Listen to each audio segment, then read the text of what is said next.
I'm a man, and one thing every manly man knows, bigger is better.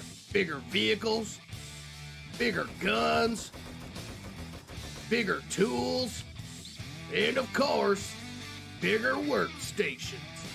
Well, I'm proud to announce the latest offering from that house of manly men working stiff tools, the A21 Forge. Just look at that beauty. It just screams, I'm a man. Why? Because it's bigger, and bigger is better. Twice as big as the current wimpy Forge. So don't be a pussy. Order yours today. Oh, cool. So, does the new Alpha 21 Forge have more functionality? Who cares? It's bigger, and that means better. Okay. Is the Alpha 21 Forge more efficient? Don't matter. It's bigger. Does the Alpha 21 Forge offer anything new at all? Bigger. But shut up, pussy. The brand new Alpha 21 Forge from Working Stiff Tools. Because bigger is better. Coming your way soon. When, you may ask? Well, that's for us to know, and for you to piss off. So shut your mouth and give us your money. Be a man.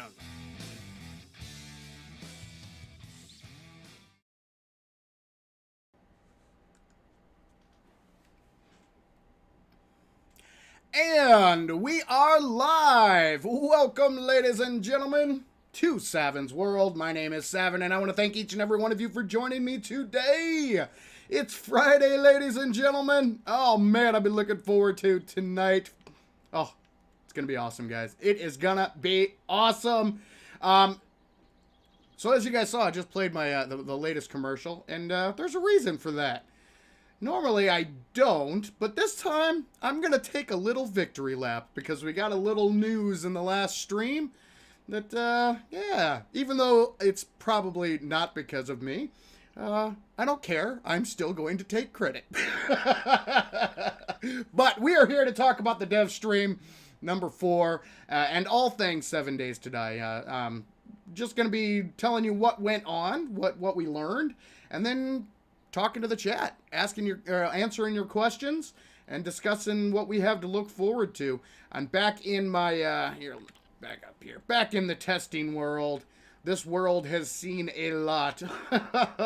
Oh, man. There are areas in this world that are really broken. Oh, it's going to be awesome, though, guys. So, yeah, the final official dev stream wrapped up. Number 4, it was the programmer's stream. And we're going to be talking about everything that went down, everything that we learned, and then just discussing 21 in general and what we have to look forward to and all that fun stuff. So it's going to be awesome. Before I jump in, though, guys, I do have an announcement. Tonight's stream might be a little shorter than normal, and that's because it's that time of year again, guys. If you guys may or may not be aware, I live next to a pretty nice, like a huge open venue, and then on the weekends a lot of times they hold events, and they are like extremely loud, like really loud, so loud that it would be impossible for me to stream, which sucks because streamer weekend here is coming up, hopefully soon, but that does mean that we are going to have to switch over to my spring/summer publishing schedule, which is Tuesday is a video, Thursday is going to be my new stream night, and then Saturday will be the second video. So we're going to do Tuesday, Saturday videos, stream on Thursday, just because Fridays, unfortunately, during the summertime, are a no-go just because of where I live. It's impossible for me to stream. So just wanted to let you guys know that going forward, we're looking at the stream nights are going to be switching up just a little bit. So kind of a bummer. The timing really does suck because I was really hoping to get through streamer weekend before things kicked off, but unfortunately things got pushed back. Yeah, it is what it is. We just got to make do. So starting next week, we're going to be switching over to the new schedule, my normal spring-summer schedule. So, all right, let me jump into chat, and then we'll jump into the stream here. And let me welcome all you fine folks. Shannon and Kelly, good to see ya. Welcome to the stream. Thank you very much for joining. Schneidi, how you doing, man? Good to see you, brother. Wojciech Prochner, apologize for the pronunciation. Welcome to the stream. Chase, welcome to the stream. Good to see you. Stravenstein, welcome to the stream. Sean, welcome to the stream. Protein Shake, good to see you. And Nat20, welcome to the stream. So glad you are all able to join me today. It's gonna be good, guys. Gonna be good. So as I stated, the last dev stream, from what they said, it's a dev stream that last like information dev stream. They might be doing playthrough streams and that kind of thing. And then, you know, but nothing like featuring any new features and that kind of thing. That's pretty much wrapped up. Having all the teams present their work is pretty much done for this round. So yeah, it's we kind of have what sneak peeks we are going to get. We kind of have now. And there is a lot to talk about. There's a lot good and some bad as well. So we'll go through everything that we learned from DevStream 4, and then see where we go from here. Let's see. The Art of Mark Making, welcome to the stream. Thank you very much for joining. And WF, welcome to the stream. Thank you very much for joining. Stravenstein says, could you stream earlier in the day on streamer weekend if needed? That's the plan, especially because it's going to be available sometime that Friday, or it's supposed to be. So I'll probably do an earlier stream and then stream as long as I can that day. Which reminds me, Schneidi, if you're still out there, hit me up because we're gonna need to chat about some of the plans that we were making. So yeah, so that is the plan. I do plan on doing multiple streams. My original plan was to do 2 streams per day, kind of like 2 3-hour streams for Friday, Saturday, and Sunday.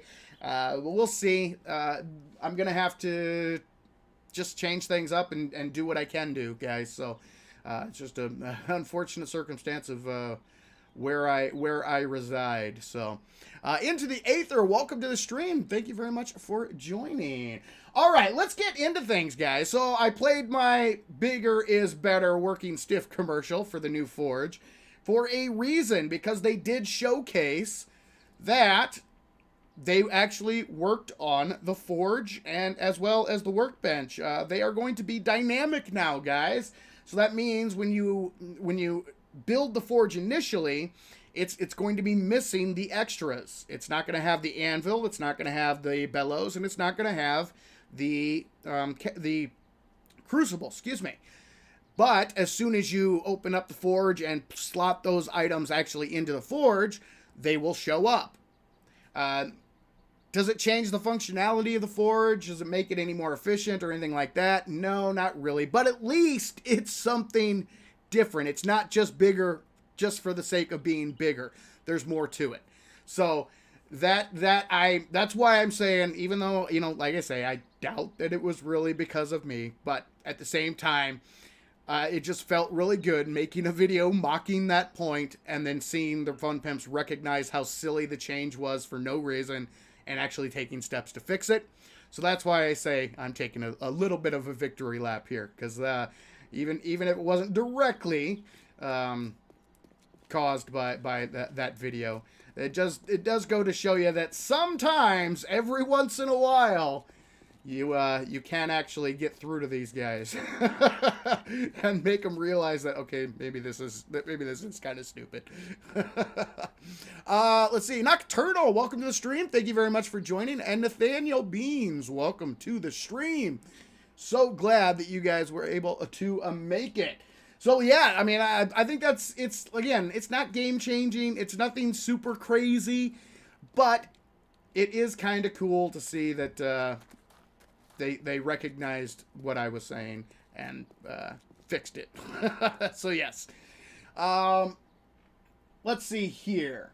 So yeah, again, nothing too crazy, but the forge and the workbench are now dynamic, which begs the question, because the forge has the anvil, it has the crucible, it has the bellows that you can add in. Will the workbench be getting something similar? If there's nothing that because currently you can't add anything in Alpha 20, you can't really add anything to the workbench. It's just a workbench. But that leads us to believe that perhaps they are going to be introducing some more stuff for the workbench as well. Because currently the anvil and the bellows and the crucible, they all give your forge something a little extra. They increase your smelting time, they increase your crafting time, and they also give you the ability to smelt steel and or create steel, that kind of thing. So adding those all in actually does something to the forge. Well, since the workbench is going to have, hey boys, how we doing? Boo! See you later. Come on, Bernie. Oh, don't attack the car. I'm over here. Or you can just keep jumping and attacking the car, if that's really what you want to do. There you go. Good job, buddy.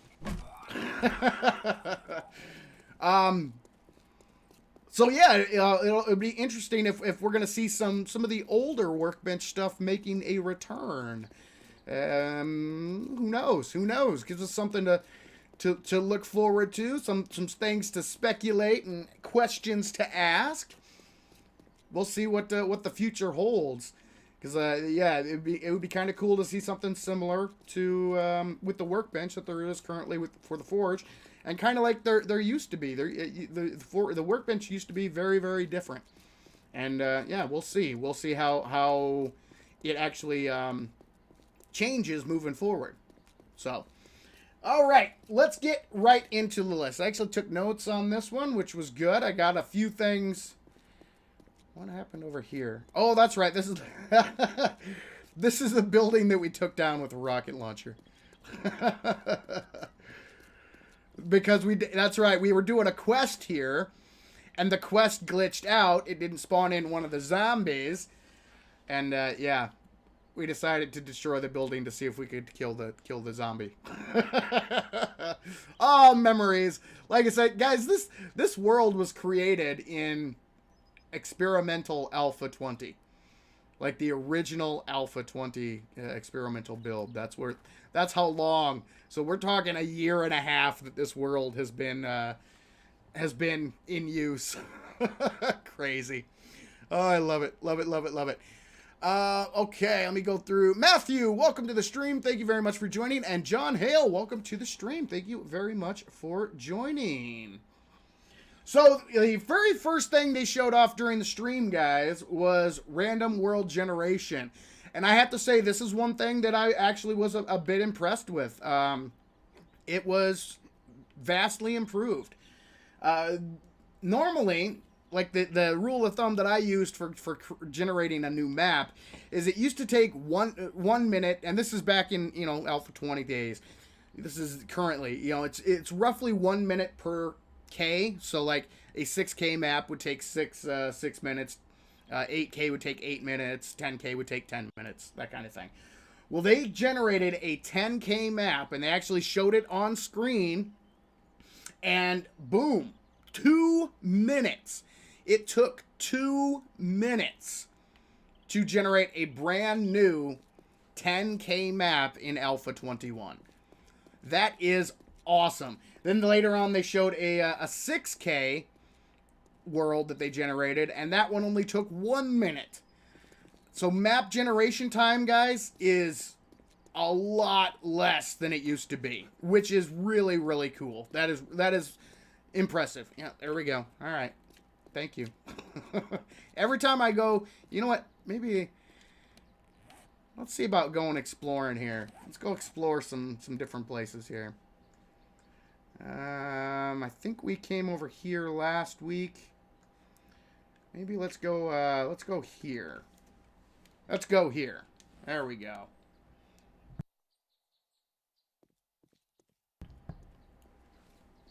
So yeah, oh, hey Arlene. How are ya? Good to see ya. Take a swing. My turn. You die. Oh. Oh, I love it. We got a crawler up here. Got him. He did. All right. Oh, the light for the bench. Oh yeah, gosh, I'm sorry, I completely forgot. Let me back up a little bit, guys, and then we'll fast forward because we're actually going further into the stream, and then we'll back up. But something I forgot to mention on the new Forge and Workbench is, yes, the indicators. They have indicators on the actual workbench now. So like if you are actually if your workbench is actually operational and like crafting something, there's this cool new little light on the bench, and when it's crafting, it lights up. So you can just by glancing at your workbench, you can actually know whether or not it is in operation, or if what you're crafting, like let's say you're waiting on something to finish crafting, you're getting ready to create a vehicle, which is something we will definitely talk about here a little bit later on, because they did touch on vehicles quite a lot. Get rid of all that stuff there. Don't need it. It actually has an indicator light right there on the workbench. So when that light goes off, you'll know, oh, cool. The item that I was crafting that I'm waiting on finishing is ready to roll. You can tell just by looking at it. Chicken! I see you. I see you. Don't run. Don't run. Oh, where'd you go? Oh, no. No. Come back here. Come back here. Swinging him. Oh, you little jerk. It's one of the problems with playing with controller, guys. Got him. Got him. Yes. He thought he could get away. Just like his brother did last time around. Oh, I love it. Love it. Okay. Anyway, what was I saying? Completely got lost my train of thought. Stupid chickens. I'm telling you, man. Every time one comes on the screen, it's like anything I was talking about goes out the window, and the focus is kill the chicken. I don't know what it is. It just has to happen. So, apologies, guys. Let's get back into it. Yes. Oh, yes. The workbench. So, and the Forge has something similar. They tried to show it off during the stream, but it wasn't as noticeable. It wasn't as easy to notice because, and I think it was mainly Lathan's fault because it only works when something is actually being crafted. And so what he did is he let like 5 stones smelt, and then he crafted basic stones again, and they finished crafting so fast that by the time he exited out of the menu, there was no time to actually see the indicator because the Forge had already finished the work of crafting. So, yeah.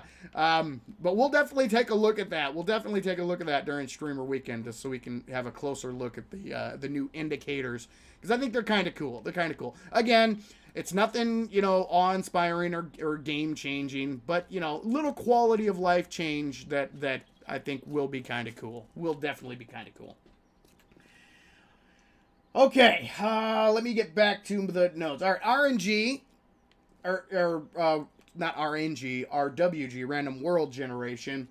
2 minutes for a 10K map, 1 minute for a 6K map, so they have vastly improved the generation speed. They also showed off the different quality levels that you can actually preview the map. So when you generate a world, if you want, you can actually zoom in and fly around the world and see, where things are at. Generally speaking, I don't like doing that. I don't like knowing where things are. I do like using random gen worlds. In fact, I use them probably more than anything else. Initially, I also do some of the pre-gen maps, but in regular playthroughs or when creating a world for like the server, that kind of thing, I'll use a random gen world or create a brand new map. And I personally, when I'm playing, I don't like to spoil where the items are, you know. I don't like to go through and like, oh, okay, there's a Dishong here, and oh, okay, there's a factory here, or anything like that. I like to find that out, figure that out once I'm actually in the world and playing the game. So, but it is kind of cool that that feature is there. You can actually preview the map and in different qualities, so you can really get in there and take a deep dive in your world and that kind of thing, which is it's an interesting, cool little feature. But I was just impressed at how fast the world's generated. That was pretty darn cool. They needed, I mean, they've been working on random gen for a while now, and slowly but surely getting better and better every alpha. And it looks like 21 they followed suit and continued with that theme. And random gen is even better now than it has been. So they're making even more progress with it, which is really cool. All right, let me hop in before we move into the next one. Let me hop into chat and see if I missed any new people. Sorry guys, the chat moved a little bit. If anybody else joined while I was yapping away, welcome to the stream. Glad you were able to make it. Also guys, if you have questions, feel free to post them in chat and I will get to them as much as I can. But let me go through some of this chat here. Matthew says, I've come to love the sledge as a melee weapon. Okay, since they are getting rid of Sexy Rex, what are they doing in place of it? Well, now every single melee skill is going to have Sexy Rex built right into the skill itself. So if we open up our menu here, look at our skills, and you want to go sledge, now all you have to do is when you go into Skull Crusher, you will actually get the Sexy Rex bonuses built right into Skull Crusher. So they actually showed off a little bit the skill menus, and Lathan highlighted some of the weapon skills, and it actually did show right then that and it starts at level 1. So level 1 Bruiser here would give you the level 1 of Sexy Rex. So you get the 8% stamina usage and 15% for power attacks, only for that sledgehammer weapon, right? So it's actually built directly into the individual melee perks now, instead of being its own separate skill point or skill that you have to spec into, which personally I'm in favor of. I like that. I think it'll help open things up a little bit. So now you won't necessarily have to go into strength, because Sexy Rex is almost a must. It's almost a you have to take this perk no matter what.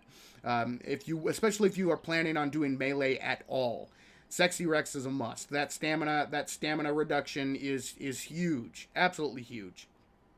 But now it's going to be built directly into all of the individual perks, which means, let's say I'm doing a perception build, which, since more than likely my first playthrough, I'm going to do some kind of perception build because I want to check out the new spear, because they made updates to the spear. I want to see how it works, see if it's more viable. Well, now instead of having to go into strength and putting points into Sexy Rex here, in order to get that stamina reduction, I will get that automatically just by going into Javelin Master. I'll still be able to get that stamina reduction.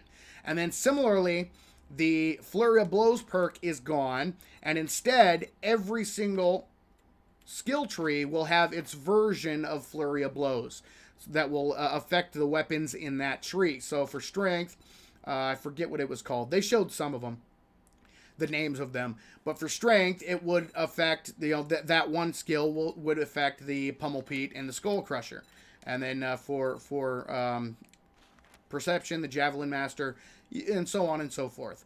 So they have implemented that into all of the attribute trees as well, which is interesting. Should be interesting for sure. Let's see. Evil Saint, welcome to the stream. Thank you very much for joining. And PJ Deemers, welcome to the stream. Thank you very much for joining. Old Crow, good to see you. Welcome to the stream.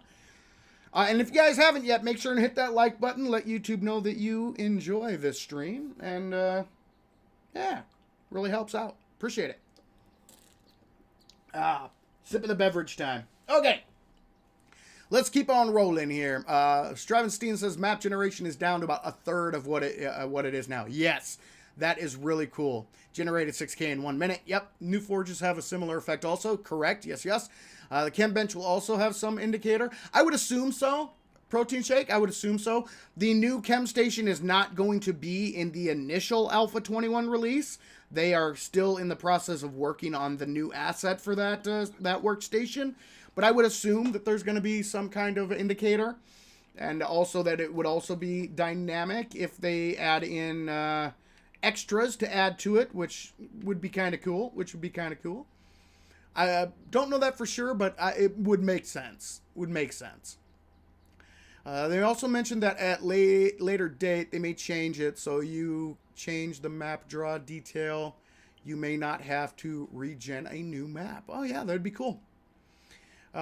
Chase says hopefully they found a way so that farmland POI don't get in the middle of a big city. Yeah, I think they said that the new tile system that they used, they worked on that even more for this alpha. So it's gonna be things are gonna fit much better where you would expect them to fit, which I'm looking forward to checking out for sure. Wacko, welcome to the stream. Thank you very much for joining. So good to see ya.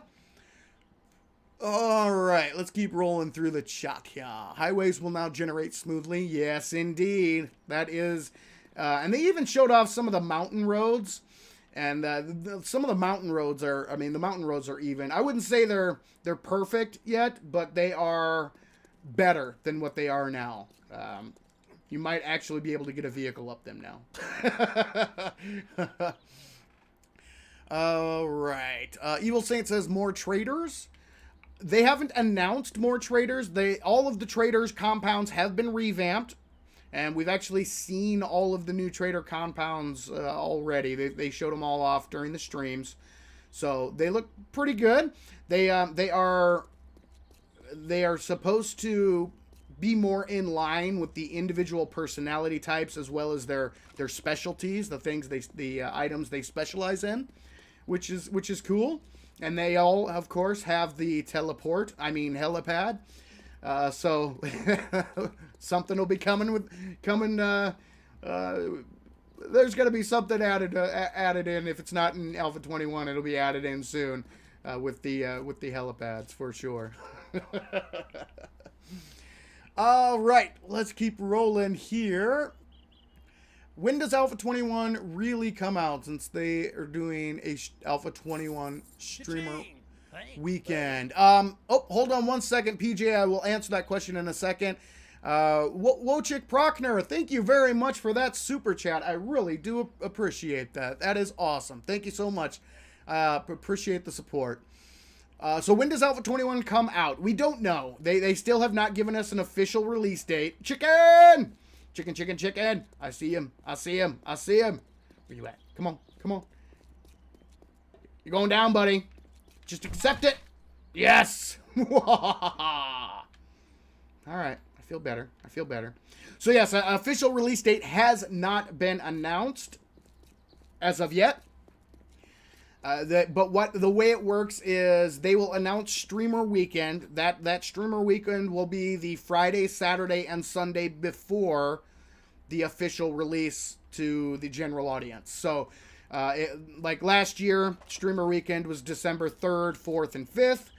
The full release was on the following Monday, December 6th.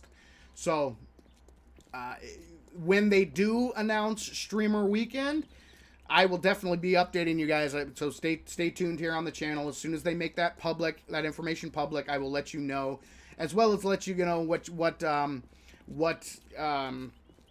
the plan is here for Savin's World and Streamer Weekend and all that fun stuff. So, but yes, as of yet, no date has been released. They said early May, maybe late May. My best guess is still June. I think June is a much more realistic target.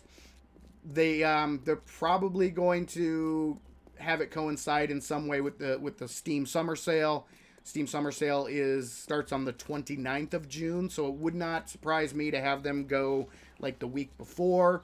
Get all the hype, get as much new players and like maximize the value that they can before the summer sale, and then during the summer sale, drop the price and get even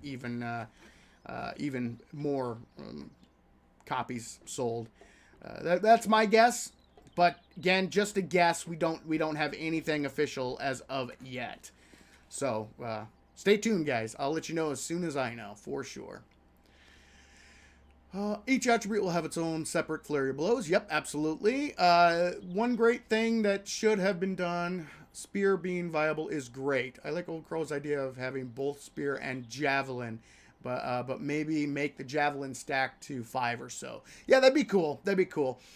There are some, like, they've pretty much come out and said that they are done with weapons. Weapons are done. So all the additional weapons that you may see in the future is that they're going to be up to modders. Modders are going to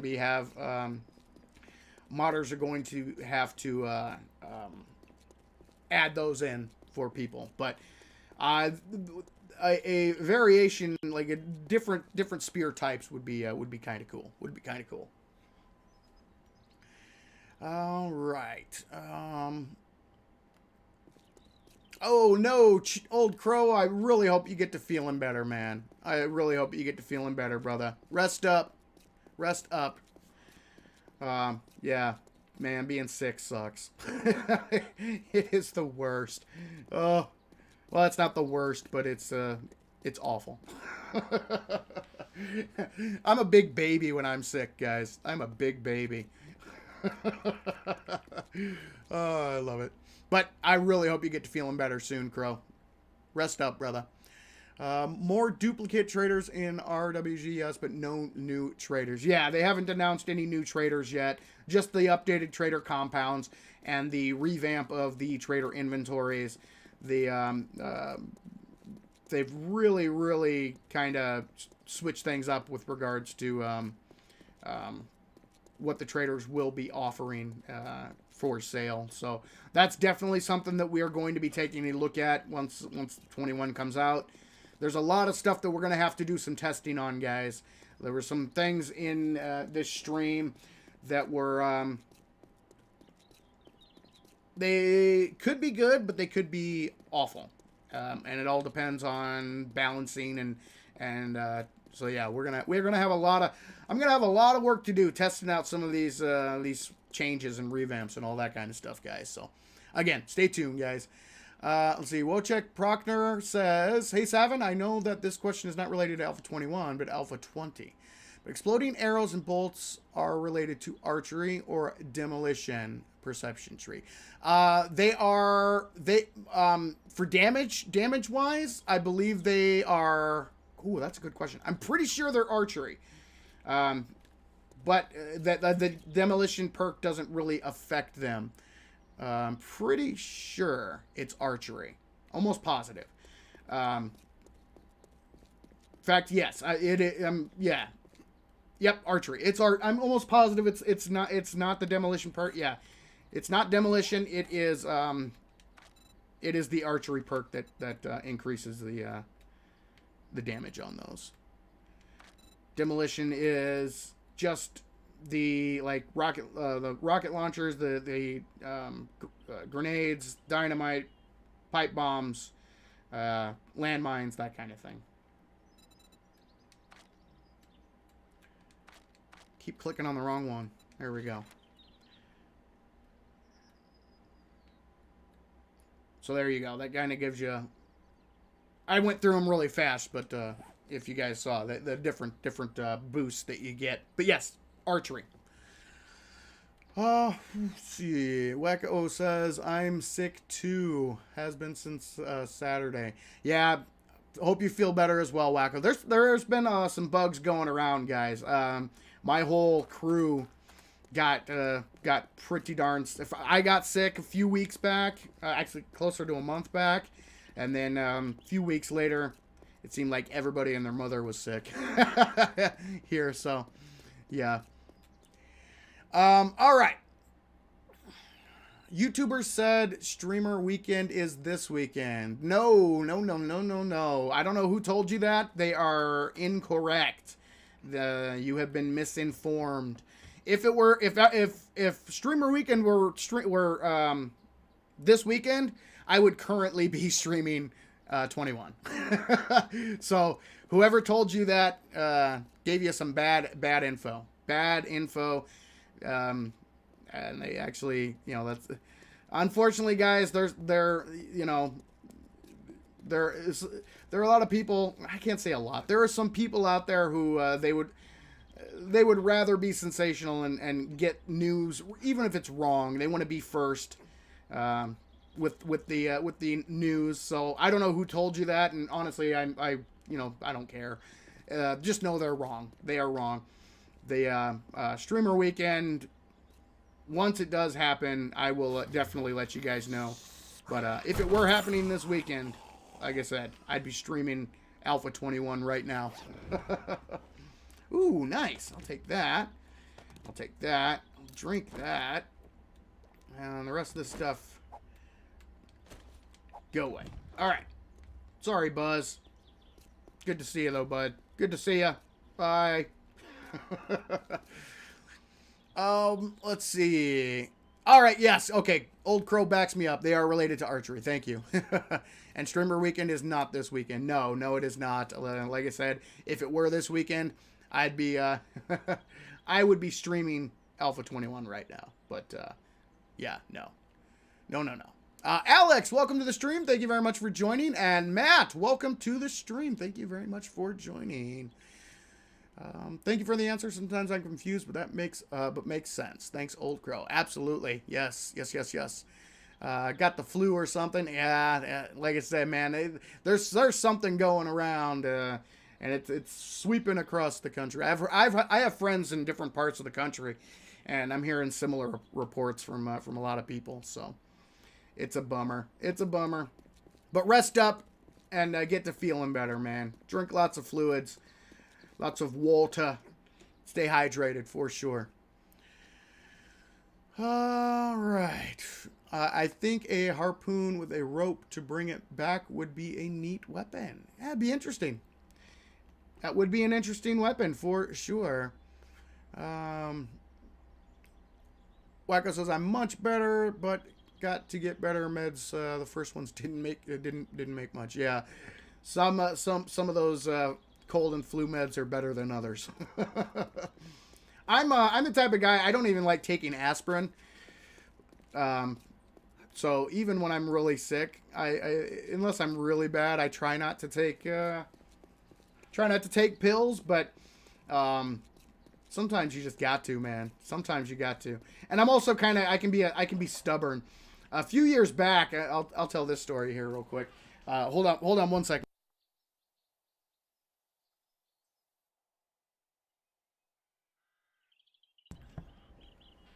A few years back, I came down with something pretty darn bad. I mean, it was a really nasty flu, and boy, this is what 6 years ago. This is before I started my channel, even. But normally when I get sick, I just turtle in bed and sleep it off, and I attempted to do this same thing. I just stayed in bed and tried to get a bunch of rest. And it was bad. I was really, really sick. But I'm stubborn. I'm the type of guy, I'll sleep it off. I'll be fine. I'll be good. And then I started having these weird dreams. I mean, like really weird dreams. When I was sleeping, and then I woke up and I was still having these weird dreams. I mean, I was literally hallucinating while awake. So I was like, ooh, okay, something's going on here. Something's going on here. This might be more serious than I'm thinking here. So I took my temperature. And I had a fever of 105. or 104, 104.9, 105, something like that. I was like right on the brink. Cause like 106 is when your brain starts to cook. And I was running a fever of 105. And I was like, you know what? I should probably go to the hospital. So I called a friend of mine. I'm like, yeah, I think I need you to take me to the hospital. Running up just a little bit of a fever here. And got to the hospital, went into the emergency room, and thankfully they were able to fix me up. They gave me some pretty strong drugs, and yeah, it was I was stupid, guys. I was stupid. I knew I was sick, right? I knew it was bad, but I didn't know it was that bad until I literally started, because I thought I was asleep and just having a funky dream. But then I had this moment of clarity. It was like a split second. It was like, no, you're awake, and there's something going on here. You need to wake up and go get yourself looked at. And yeah, it was it was a close call again. It was close, but that was just because of my stupidity and stubbornness. So yeah, that was probably the from like a flu or that kind of thing. That's probably the sickest I've ever been from a flu. But it was whew, let me tell you, man. Let me tell you. Yep, sometimes we are too proud to get help. Yeah, exactly right, man. Exactly right. It's that stubborn pride. Cuz I don't like going to the doctor. I don't like taking medicine. I don't, that's just who I am. And I know I'm not alone. There's a lot of people out there who are kind of the same way. But the older that I get, the more that I realize that that's not a very good way to. You gotta be think about this a little bit and get yourself checked out and do the proper thing. The smart thing for the future. Otherwise, you're not going to have one. So it's no joke when a body starts to go septic. Yeah, absolutely. Yeah, but they got me right into the ER. They took me right back, gave me immediately hooked me up to IV, lots of fluids, some IV antibiotics, and I mean they just oh man, it was crazy. The first round of whatever they gave me, like immediately as soon as that happened, I was like, oh man, I feel so much better. I wasn't, back to 100%, of course, but I was like, ooh, man, whatever they gave me was good stuff, and I was thankful they did. Maylins, welcome. Thank you very much for becoming a channel member. Welcome to Savin's Court. I appreciate that. That is awesome. Thank you so much. Anyway, guys, that's completely off topic. But I feel all the people out there who are going through some flu or cold or whatever illnesses you're going through, I feel your pain, man. But it's important. It is important. Take care of yourself. Rest up. Drink those fluids. Get as much sleep as you can. If you have access and you can, take the meds that'll help you.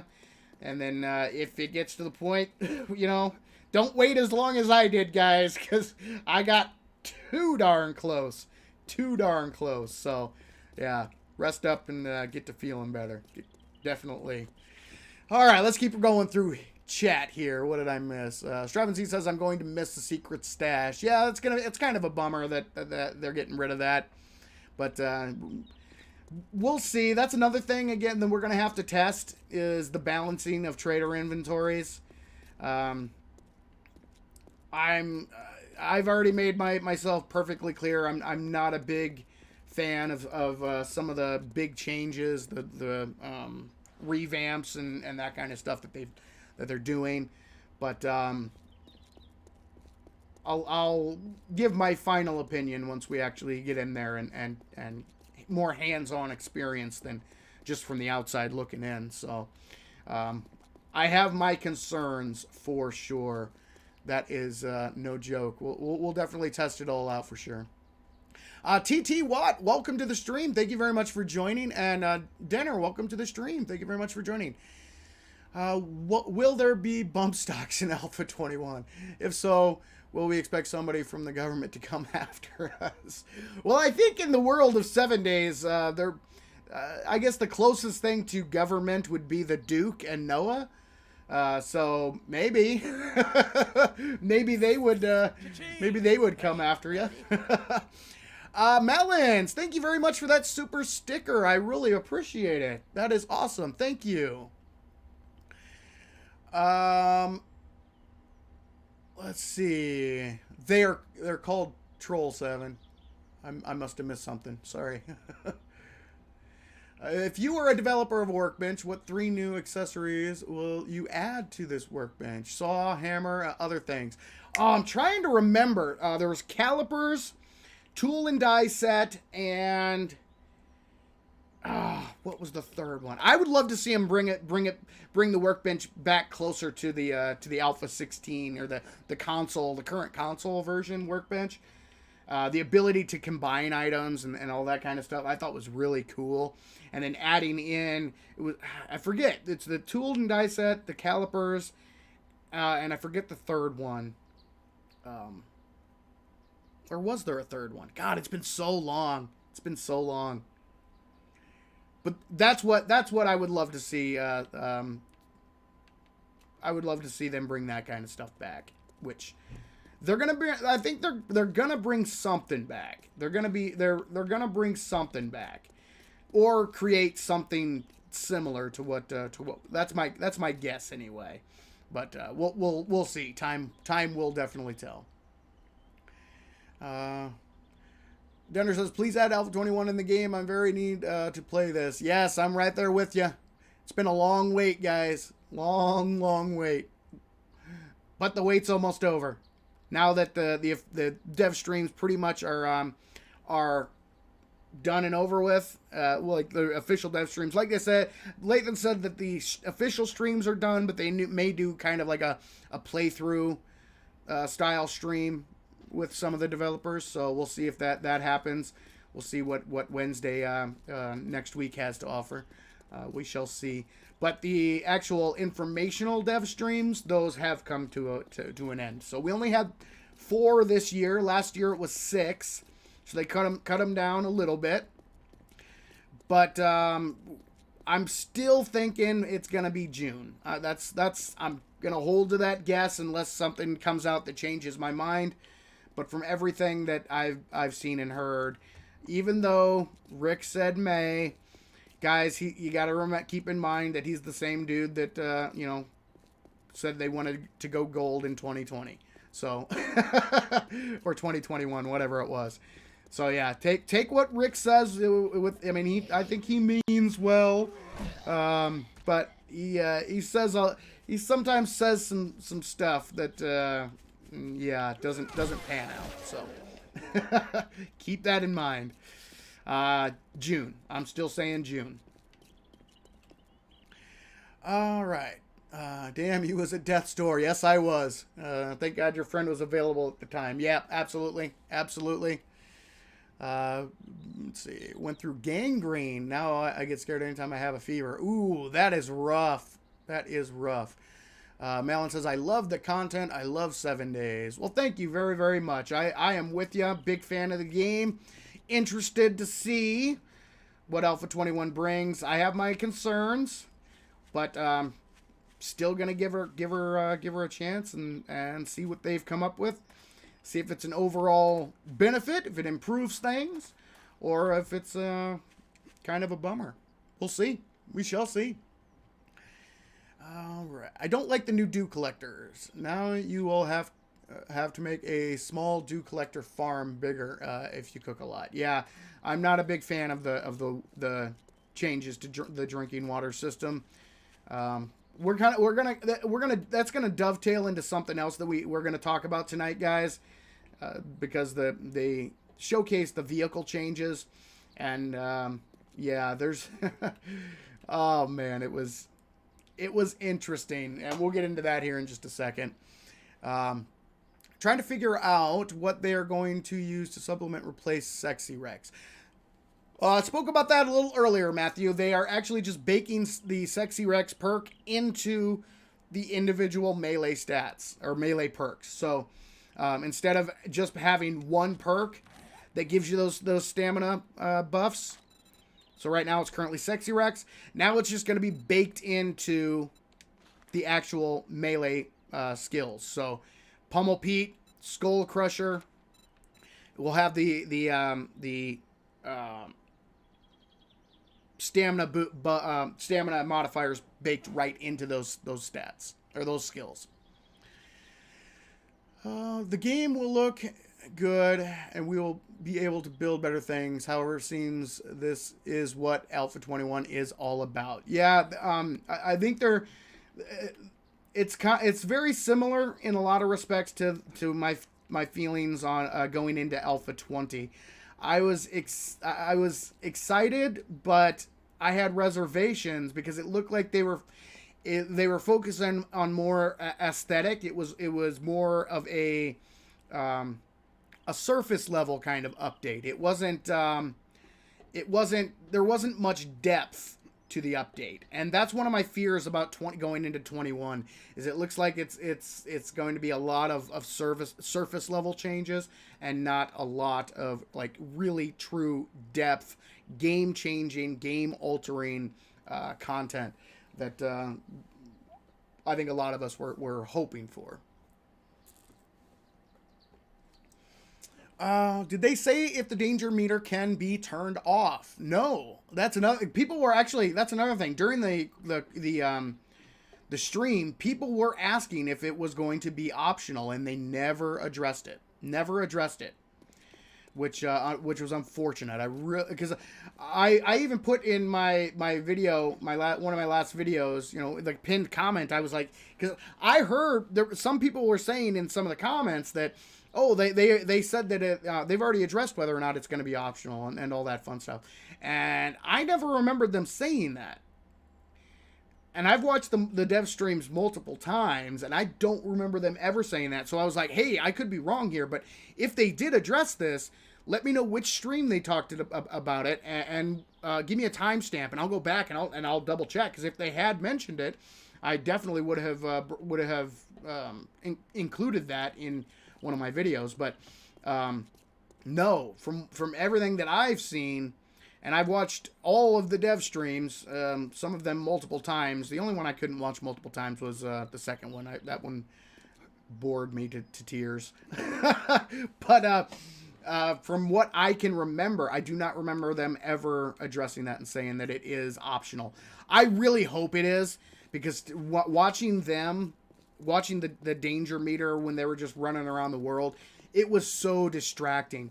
And for me as a veteran player, it's really going to take away, I think it's going to be a detriment even to new players, because it's going to take away that sense of the unknown. So we'll see. I really hope if it's not optional at launch of 21, I really hope they add in that option sooner rather than later. Kyle, welcome to the stream. Thank you very much for joining. Your favorite JoJo, welcome to the stream. Thank you very much for joining. Goldborn, welcome to the stream.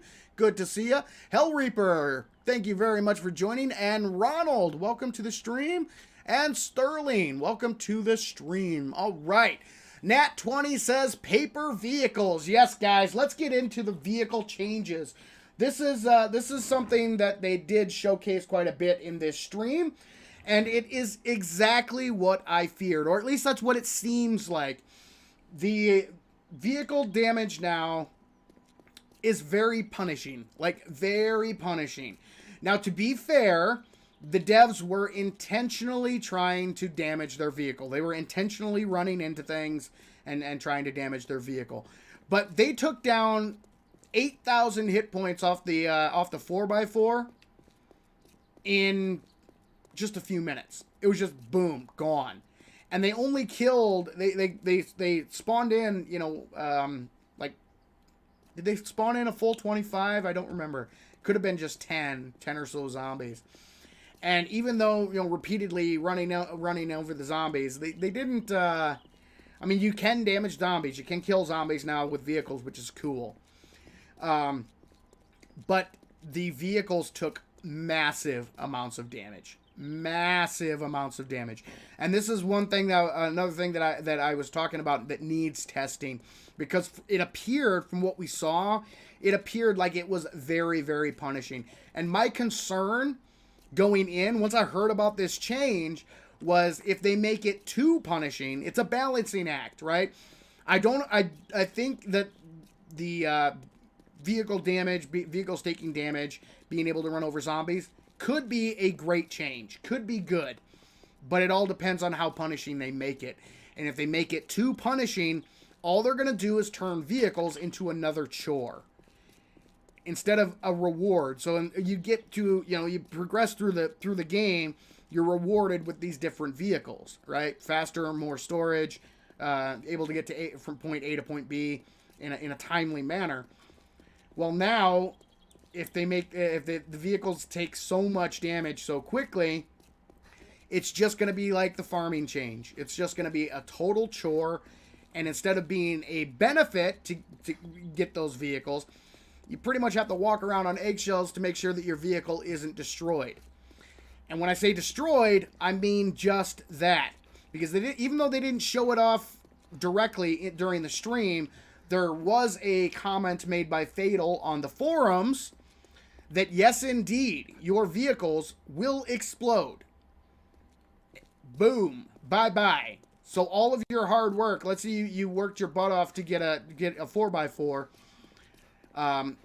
Once that vehicle reaches 0, right, health of 0, it has a chance every single time. It starts accruing negative hit points. They don't show negative hit points, but in the background, your vehicle will start accruing negative hit points.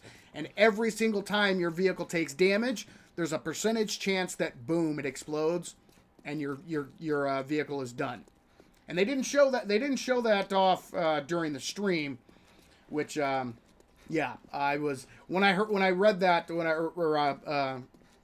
somebody sent me that message from the forums. I was like, "Ooh, okay, that's that's a little troubling."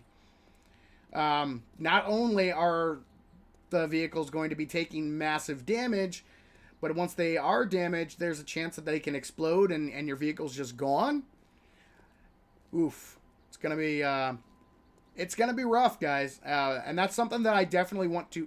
Whoa, okay, we're trying to fall through the world. Nope, my world's broken. I see you. Yeah, I'm gonna slowly back away. Okay, I think we're good. Okay, all right, we're good. We'll just we'll never come back here again. So another thing, so the way I want to tie this into the drinking water rebalance, or the drinking water changes that I mentioned, I said that I was going to tie them together.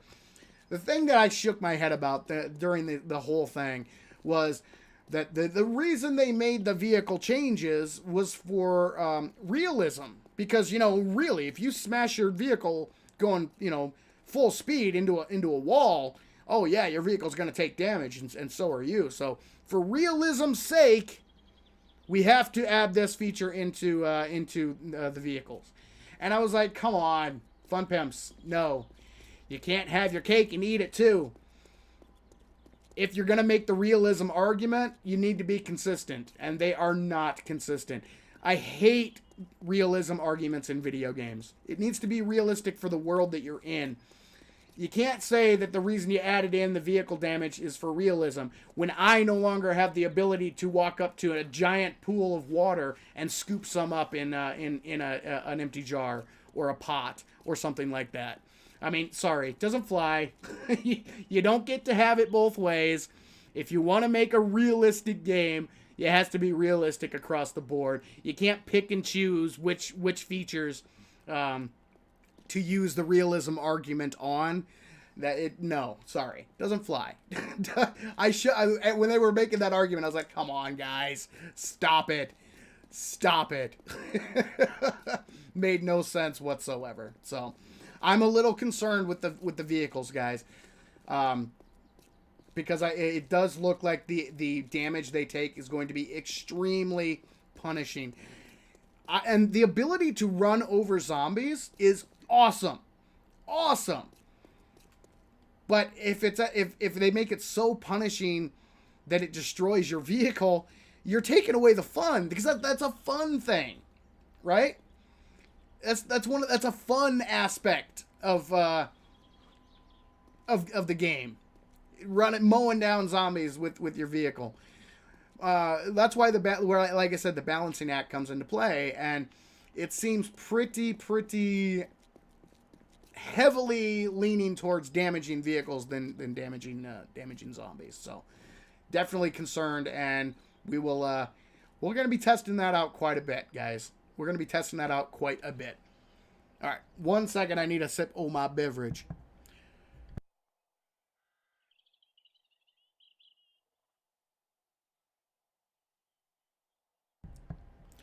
I mute my mic so I can spare you guys the sippy noise that I make when I take a big drink from my beverage. All right. Let's see here.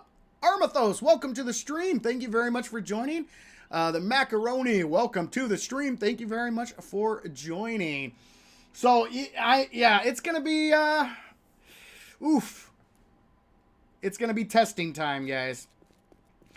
And like a lot of things that happen in 7 days, so here's usually the Fun Pimps MO. This is usually how things go.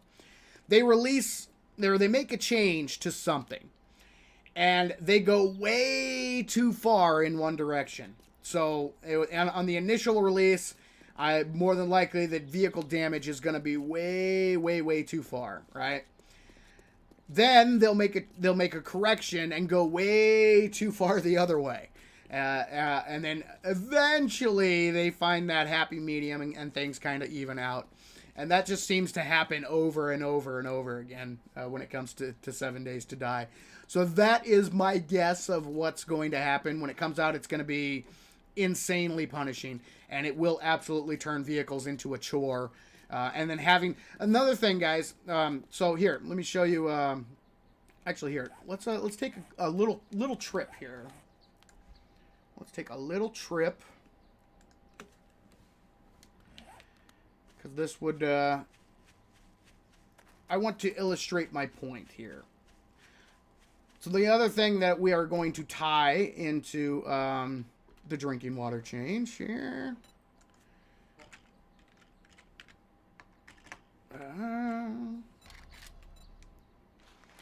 Let's take a look at the recipe for the repair kit. Duct tape for every single repair kit. Well, you're going to need a lot more repair kits now, guys, because your vehicles are going to be taking damage left, right, and center. What do you need in order to make duct tape?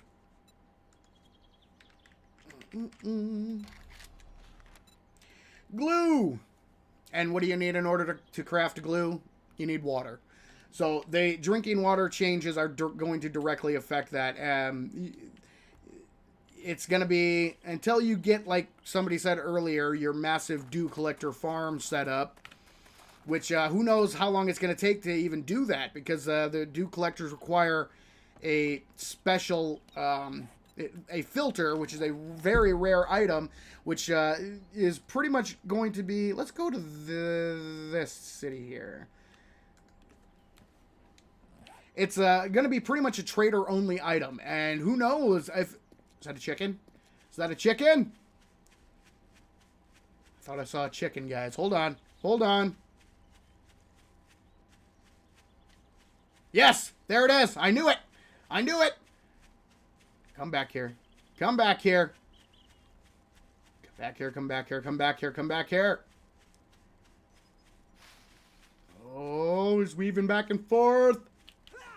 Yes! Ha-ha! First shot! First shot! Chicken down! What was that? Alright, let's go kill this jerk. There was a couple of jerks stumbling around. Ah, there we go. There we go. Once again, guys, I completely forgot what I was talking about. Hey, buddy, you're dead? I thought I saw Tom over here. Let's go say hi to Tom. Oh, and Jeffrey. Perfect. This will lead us right into the next item on the list. Hey, buddy. You did. Hey, and we got the dismemberment as well. Ha ha ha. Nice. All right, let's just eat that. Don't need you. Don't need you. There we go. There we go. All right, let's keep on rolling here. So yes, apologies, guys. Chickens. It's just like the distraction of all distractions. I forgot what... Was that another one? Another one? Come back here. You ain't getting away, buddy. You ain't getting away. Oh. Mo? Mo, that's my chicken. All right? My chicken. That's another thing they showed off, guys, is the new corpse feature. Come back here, chicken. Don't make me pull out my gun and shoot you. I will if I have to. I will. Got him. All right. All right, let's deal Skater Boy, and then we'll go say hello to Mo. Hey, buddy, how you doing? Dead. So, they showed off the new dismemberment, and it's pretty insane. The YouTube moderators, they're gonna have a. I just want to say thank you to the Fun Pimps for making monetization on 7 Days to Die videos that much more difficult. I appreciate that because from a player standpoint, it's going to be awesome. The gore and the dismemberment system in 21 is going to be insane, really, really insane. From a YouTuber's perspective, I'm kind of dreading it because I'm pretty sure that a lot of my videos are going to receive the yellow $ of sadness. Just because it's pretty gory, which I love as a player. I think it's pretty darn cool. So yeah, dismemberment system. They just spent forever, just killing zombies and blowing them up, and yeah, it was it was pretty crazy. It was pretty crazy. They seem to be having a lot of fun while showcasing that, which I guess is something. But yeah, speaking killing the chickens, they also showed off the corpse system. So now, zombies, if you're out hunting and there are zombies nearby, they will actually eat your kills. So you've got to kill them quick and harvest them as quickly as you can. Otherwise, they will eat the zombies will literally eat your kills. And not only does they have the animation of them eating the kills, but they actually do decrease the amount of meat and resources that you get from animals to the point of 0. They will actually eat the entire corpse if you don't take care of the the zombies fast enough. So it's yeah, pretty insane. Cha-ching! Thanks. Oh, Sam, thank you very much for that. Super sticker. Awesome. Really appreciate that. Really appreciate the support. Thank you so much. So, yeah, new dismemberment system. Kind of crazy. Gonna make, oh, it'll be interesting to see how it affects things. But the new, I forget what they called it. The corpse eating system, something like that. I don't remember. But, yeah, the zombies will now eat your animals. They will eat your kills. So when you're out hunting, you want to make sure you get the area is clear, or kill the zombies as quick as you can, or harvest the animal as quick as you can. Otherwise, yeah, all that hard work hunting down an animal, hunting down a deer, yeah, hunting down a rabbit or a chicken. Oof. Yeah, it'll go bye-bye quick. All right. Let me get back to chat. Orc Lord, welcome to the stream. Thank you very much for joining. Rosiel, good to see you. Welcome to the stream. And again, Sam, thank you Ooh, excuse me. Thank you so much for that, again, for that. Ooh, hiccup. For that super sticker. I really do appreciate the support. Rosie also 7, the Chicken Slayer. Yes. I will kill every single chicken I ever see in 7 days. Some rare item needed for the Dew Collector. Yes, the filter. The filter. They claim that it is lootable, but everything that I've heard and everything they've shown leads me to believe that your best bet is going to be buying one from the trader. And not, who knows if they will spawn every time in the trader's inventories. And the traders only, their inventory resets every 3 days. So that means by day 3, you can have maybe 2 of them. Or by day 4, you might be able to buy 2 filters if you can earn enough money. So, and then by day 7, you can get number 3. Or day 7, number 3, day 10, number 4, so on and so forth. And who knows, but I mean, by then you might open up multiple traders, and there's going to be a lot to check out and test for sure, guys, for sure. I liked that. Zombies will be attracted and eat your kill. Yes, absolutely.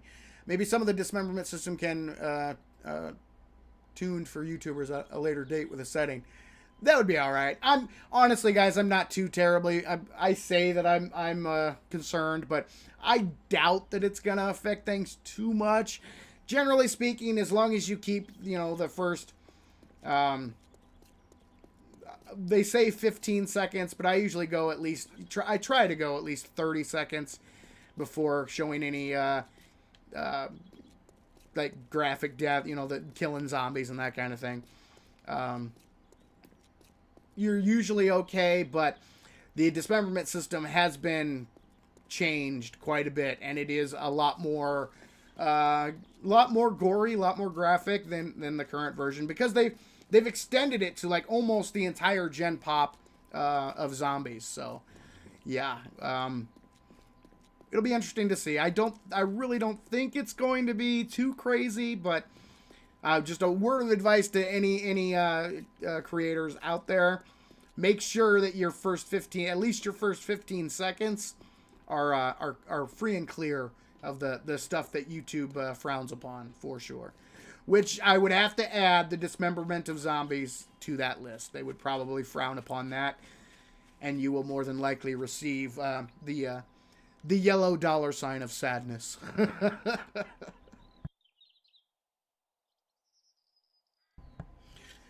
Let's keep rolling through chat. Will they attack live animals? Ooh, I don't think they go after the animals when they're alive. No. The aggressive animals will fight each other from time to time, or not each other. Aggressive animals and zombies will fight, but so that's why sometimes you see a zombie fighting a bear and that kind of thing. But the passive animals, I don't think so. I don't think they actually target the passive animals. But they will eat the corpses. Once they're dead, they will try to eat the corpses. Officially into fever territory. Oh no. Not a good sign, man. Not a good sign. I really hope you're feeling better. Like I said, lots of fluids, lots of rest. Don't exert yourself. Stay in bed. Deadly Tone, welcome to the stream. Thank you very much for joining. Let's keep rolling. Kind of like Sons of the Forest, mutants, demons, cannibals, eat your kills there as well. Yes. Let's see. Will they attack and eat bandits that you kill? I believe they said that yes, during once bandits are added to the game, that yes, if you kill a bandit, the zombies will munch on the bandit corpse, kind of give you a chance to get out of dodge if you're getting overwhelmed. So I'm pretty sure yes, they will attack and eat the bandits. Will they go after chickens, rabbits, deer? I don't believe so. Yeah, like I said, I think the passive animals will not be targeted by zombies. I don't believe anyway. Sam says, thank you for your efforts. I learned a lot from you. Well, thank you very much for that. I appreciate that. I am really happy that you find my videos useful and they've helped you out. That's the whole point. I love hearing that people enjoy the videos and I'm able to help them in some small way become a better 7 Days player. That's awesome to hear. See, buying filters is kind of dumb with all that access to coal and gravel. Yeah, again, like I said, they use the realism argument with the vehicles, but not with water. Oh man. Let's see. Prochner says the Duke Collector will be available right at the start, or you must find some schematic. It's in developer stream when Lathan opened the inventory, Duke Collector had padlock. This is scary. I believe that it is going to be. So there aren't going to be very many schematics left. Well, there are for like mods and that kind of thing, but a lot of those schematics are going bye-bye with the new learn by looting. Sorry, learn by reading. Got to get the terminology correct, I guess. With the new learn by reading system, I believe that I think it's the first Forge Ahead magazine, or the first level of one of the skill trees will open up the ability to craft the Dew Collector, if I'm not mistaken. So there is you do have to learn you have to read a specific magazine series to open it up, but it is the very first thing you open up in that tree. So yeah, from what they were saying, again, guys, we're definitely going to take a look at all this and test it all out, but unlocking the ability to craft it doesn't sound like it's going to be too intense, but having that gated item in order to craft is I think the thing that's really going to cause people to struggle. But we will see. We will definitely see once we actually get in there and give it a try. All right. Deadly Tone. New update's going to be a separate purchase. Depends on if you're talking about the PC or the console version. If you have it on PC, no, you do not have to repurchase the game. The update will be free to everybody who currently owns the PC version. For the console version that will be released, or is supposed to be released with the Alpha 22 update, that is a completely new version of 7 Days to Die, which means you will have to purchase it again. So, PC, you will get Alpha 21 for free. Console, you're going to have to wait until the new version comes out. The PS4 and Xbox One version, guys, they're done. They are what they are. The Fun Pimps have pretty much come out and said, without like directly saying, that an update to the current console version is not going to happen. Not going to happen. So, yes, that does mean, unfortunately, you will have to, as a console player, you will have to purchase the game again. That also means that if you do not have a PS5 or Xbox Series S or X, you will have to get your hands on one of those systems as well, which is the bad news with regards to the console update. And I covered that pretty extensively in my console update video. But, hold on one second. Oh, went down the wrong tube, guys. All right, I'm better. Whoa. Yeah, so I did cover that in the console update video that I made. But yeah, the good news is there is a new console version coming. It will be released probably with the Alpha 22 update. Bad news is it's a brand new version, and you are going to have to, if you don't have a PS5 or Xbox S or X, you're going to have to get one of those in order to play the new console version. So, Kind of a bummer, because I'm a console transplant. I learned on the PS4 version. That's where I got my start. And console players have been waiting for an update for a very, very long time. And I mean, it's good news that there's finally movement on the console version, but it's kind of a bummer how everything kind of shook out.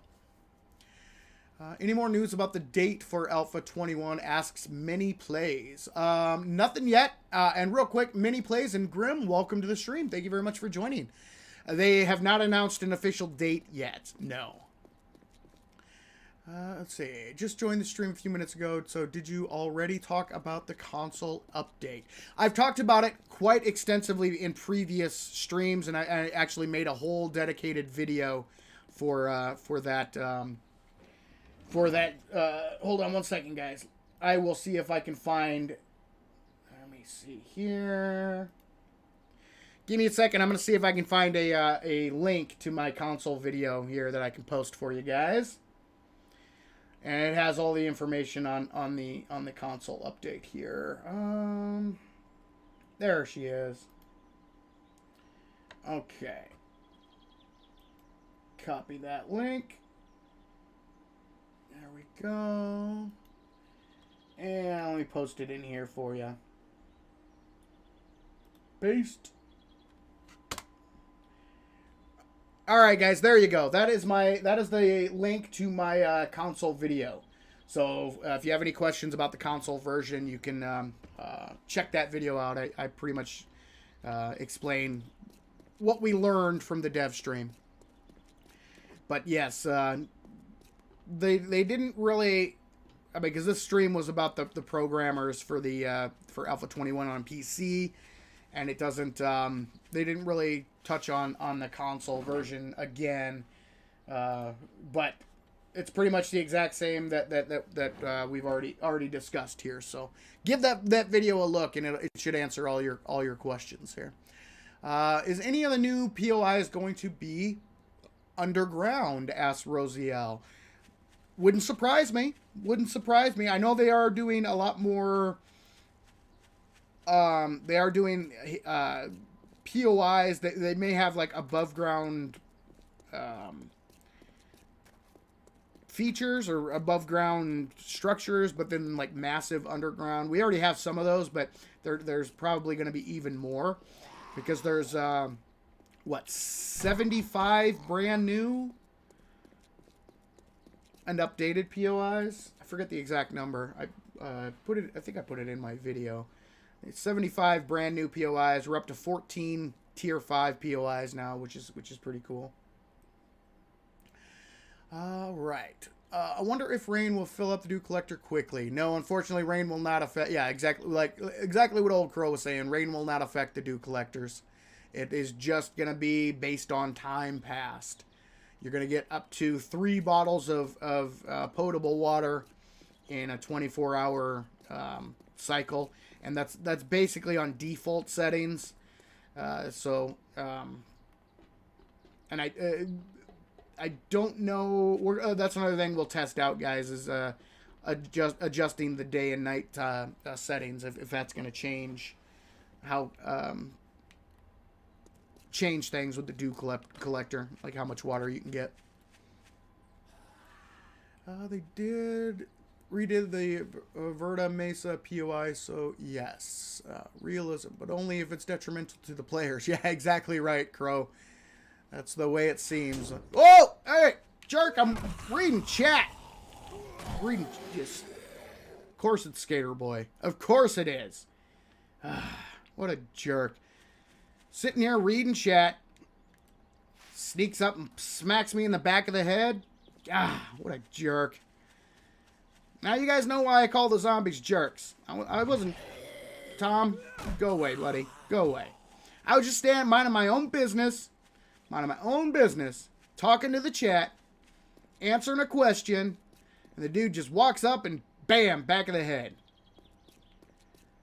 Whew. Trying to play the knockout game. He picked the wrong dude. Picked the wrong dude. What a jerk. All right, let's keep on rolling. Red Mesa was always underground, just being bumped to tier 5. Yes, that is true. Bumping it up to a tier 5, and it is a massive underground complex. Will a new update be on Xbox Xbox One X? No, it will not. What book tree unlocks? Let's see. I wonder what book tree unlocks the Dew Collector. I forget which one it actually is. Hearing things. Hearing things, guys. Sorry. It's one of the magazine series that will open it up. Let's see. FunPimps are pulling Ark Survival with consoles. Yeah. Unfortunately. They aren't Studio Wildcard. Not yet, at least. Maybe when they get Vin Diesel in on over-budget, pointless CGI animation. Yeah, that's some wild stuff going on with Ark, guys. It's wild. It's like, come on, wow. Currently don't have a PS5, but hopefully I will by the time the next update releases. I'm right there with you, Orc Lord. I also do not have a PS5 or an Xbox Series X or S. I don't have one of the new gen consoles. Which is a bummer, because as a console transplant, I would love to be able to try out the new console version, but I am not going to be buying a brand new console just to play 7 days on console. I may buy one down the road, if the availability of funds is there, but not just to play 7 days. So. Yeah, it's a kind of a bummer that is, the case, but what can we do? What can we do? Me and Strav think alike sometimes, obviously. Yes, exactly right. Let's see. Lots of words regarding Alpha 22. Is there any chance to have it this year? Maybe. I would say more than likely next year.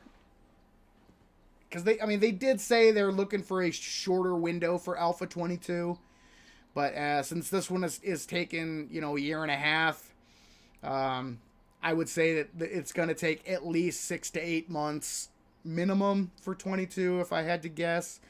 But again, it's just a guess. I don't know. There's a chance that we could get it before the end of the year, but I think it's more likely next year would be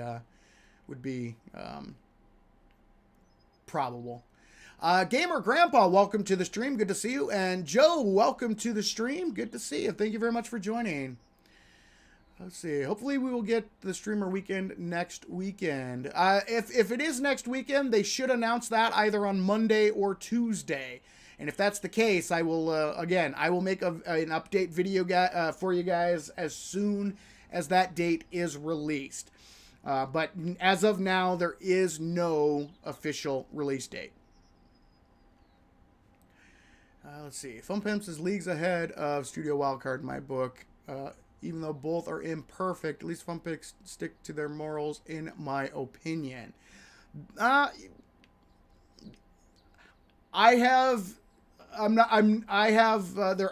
positives, there are good things and bad things about the FunPimps, but I think that goes with any developer. You're not going to find a perfect developer. But there are some things that they have been saying lately that kind of give me pause. Because I'm a fan of 7 Days to Die. I'm a fan of the game. But the way that they interact with their customers it's a big red flag to me. I don't think they're bad. They're bad people. I think they genuinely. I do believe that they genuinely care about their customers, but they're nerds. They are not. They're coders. They're programmers. They have a modding. They're basically modding background. That's what they do, and it's common for people who are more into that aspect or more into that kind of thing. A lot of times they're not very good with people, and I think that's one of the big downsides to the FunPimps is they're not very good with people, and their communication is atrocious. But they could definitely be worse. That is for sure. All right. Dew collectors will cap at 3, not generate any more until it's empty. Correct. Yes. Going back to bed. Yeah, Crow. Yeah, don't worry about it, man. You go get some rest, dude. Stay in bed. Could be worse. This could be Zomboid and you'd be Zombie Chow now. Yes, exactly right, Armathos. That's one of the things that I was kind of a bummer. I love Project Zomboid. It is such a fun game. It's so intense. It's completely different. A lot of differences, but it's awesome. It's such an awesome game. The only downside is it's not the type of game that you can't afford to take your eyes off the screen, which made interacting with chat really difficult. Really difficult. I had to make sure we were in a very, very secure location before I looked away from the screen. Whereas, here you can take a few smacks in the back of the head and come out okay. Yeah, not so much in Project Zomboid, that's for sure. One good smack and you're dead. Ooh, who do we got? Oh, hello. How you doing, buddy? Good to see you. And oh, wow, that was just a glancing blow. Should we let him burn? Put him out of his misery. All right, we'll put him out of his misery. Nice. All right. At least it doesn't pay me $60 more or don't play the same game with a better shader modded MC. Does that for free? Yeah, like I said, it definitely could be worse. Definitely could be worse. But at the same time, even though it could be worse, you still gotta call out the BS when you see it. Praise them for the things they do right, and call out the BS when you see the BS. That's just the way I always try to approach things. Could be worse. The game could be Redfall. Very true. Redfall is so bad. Yeah, I have not heard good things. Wacko says Redfall has been the worst and most talked of the year. Yeah, I've heard that it's oof. Stravestein says that Twitch integration is going to get really trolly. Yeah. Yes, it will. Yes, it will. All right, guys, we are about an hour and a half in. I'm gonna go refill my beverage and take a peek outside to see what things are looking like, because it's quiet, which means that's a good thing. That's a good thing. We do have some rain clouds coming in, so maybe the event tonight got rained out, or maybe they're just prepping it up for next week. I don't know, but once the event kicks off, it's going to be like crazy loud. So I'm going to go peek and see how things are going. I'm going to throw the commercials on for you guys. Good time to get up, stretch, use the restroom, grab a snack, all that fun stuff. And I'm going to go check and see, refill my beverage and check and see if we're going to have to cut it short tonight or if we got some more time. Because we've got a lot more stuff to talk about, guys. A lot more stuff to talk about. So hang tight, and I will be back in just a few. Hey there, folks. My name is Buzz, owner of Buzz's Bar, proud purveyor of our world-famous Grandpa's line of fine spirits and adult beverages. My grandpa always used to say, booze makes you better at everything. So he whipped up a special batch of moonshine, Grandpa's Learning Elixir. Are you looking to master a high-powered, fully automatic firearm? Well, toss back some Grandpa's Learning Elixir and lock and load. Looking to increase your proficiency with some complex motorized tools? Well, don't forget the Grandpa's Learning Elixir. Down that moonshine and get to work. So come on down to Buzz's Bar and grab some Grandpa's Learning Elixir. It makes you better at everything. Please drink responsibly.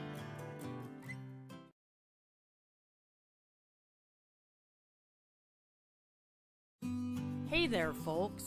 My name is Nancy Sylvia Anderson, and I'm the new owner of Poppin' Pills.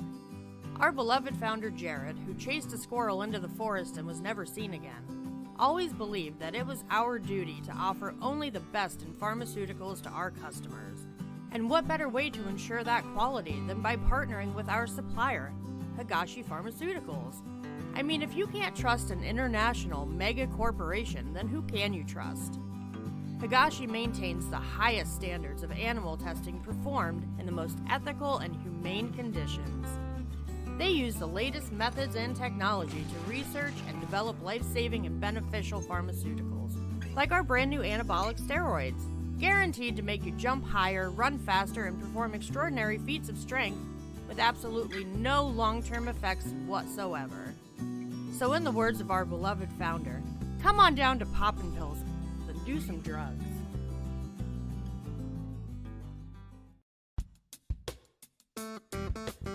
Hey there, boys. My name is Candy, owner of Big Buns. It's totally a bakery.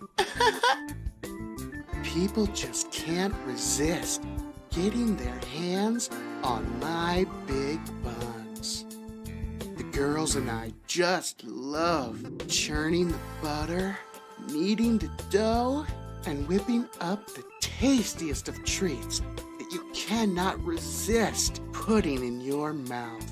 We use only the ripest peaches, melons, and mangoes, and our milk cans are refreshed daily. I'm so proud to announce our latest creation, Jigglypuffs. They are just so delicious, and boy, do they jiggle. So come on down to Big Buns and get your hands on some now. We also offer private baking lessons. The girls can take you one-on-one or entire groups at a time. They have what it takes to satisfy your every baking need. So don't get all hot and bothered. We prefer hot and buttered. Ron, sweetie, I think the camera's pointed a little low. I'm sorry. So come on down and get your hands on my Big Buns. Big Buns, it's totally a bakery.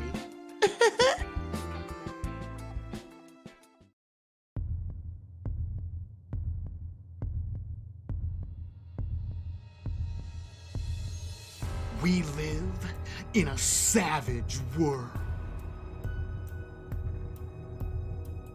And I, Dirk Savage, know that better than most. So I opened Savage Country to help prepare you folks for this savage world. You wanna talk savage? I've seen some stuff and some things.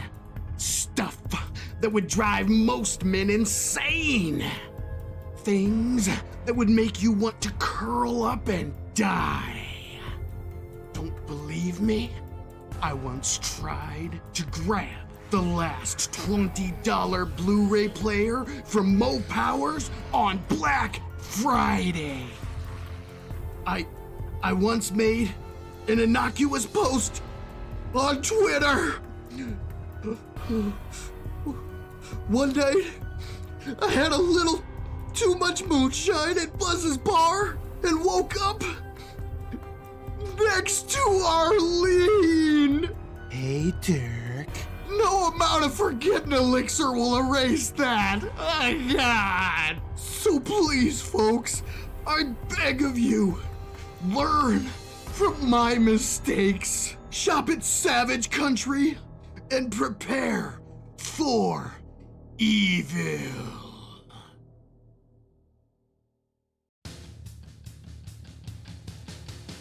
I'm a man, and one thing every manly man knows, bigger is better. Bigger vehicles, bigger guns, bigger tools, and of course, bigger workstations. Well, I'm proud to announce the latest offering from that house of manly men working stiff tools, the Alpha 21 Forge. Just look at that beauty. It just screams, I'm a man. Why? Because it's bigger, and bigger is better. Twice as big as the current Wimpy Forge. So don't be a pussy. Order yours today. Oh, cool. So, does the new Alpha 21 Forge have more functionality? Who cares? It's bigger, and that means better. Okay. Is the Alpha 21 Forge more efficient? Don't matter. It's bigger. Does the Alpha 21 Forge offer anything new at all? Bigger. But Shut up, pussy. The brand new Alpha 21 Forge from Working Stiff Tools. Because bigger is better. Coming your way soon. When, you may ask? Well, that's for us to know and for you to piss off. So shut your mouth and give us your money. Be a man. And I am back, ladies and gentlemen. Thank you very much for hanging in there with me. So, good news, bad news. Good news is, I'm back. Bad news is, it does look like we're gonna have a shorter stream tonight, guys. They are gearing up for things outside. So, bummer. Yeah. So what I'm gonna do, guys, is I'm gonna go until it gets too loud. Where and maybe this will be a little test stream. So you know, because when I say it gets loud, it gets loud. So once they start the event, we'll see how if it translates to you, if you guys can actually hear it. And if that's the case, we'll probably have to cut it short. So but what I'm going to do is I'm going to rapid fire through the rest of the stream notes that I took. Because I've only touched on a few items, and there's so much more. So let me rapid fire through those real quick, and then we'll spend the rest of the time I'll interacting with chat, answering your guys' questions, and that kind of thing. So, yeah, let me get going through that here real quick. Remio Spess, welcome to the stream. Thank you very much for joining. I think don't see any other new names in the chat. If somebody jumped in and I missed you, just let me say a general welcome to everybody. And if you have enjoyed the stream so far, make sure and hit that like button. Let YouTube know that you are enjoying the stream. I would absolutely appreciate it. If you missed any of the stream, the replay will be on Savin's World Live on Sunday, so you can get caught up and see everything that you may have missed. All right, let's roll right through these here. Next thing I have on my list is the swimming improvements. They have, if we can hear it, we'll let you know. Thanks, Kelly. I appreciate that. I'll let you guys know once they start getting loud, and you can tell me if you can hear it.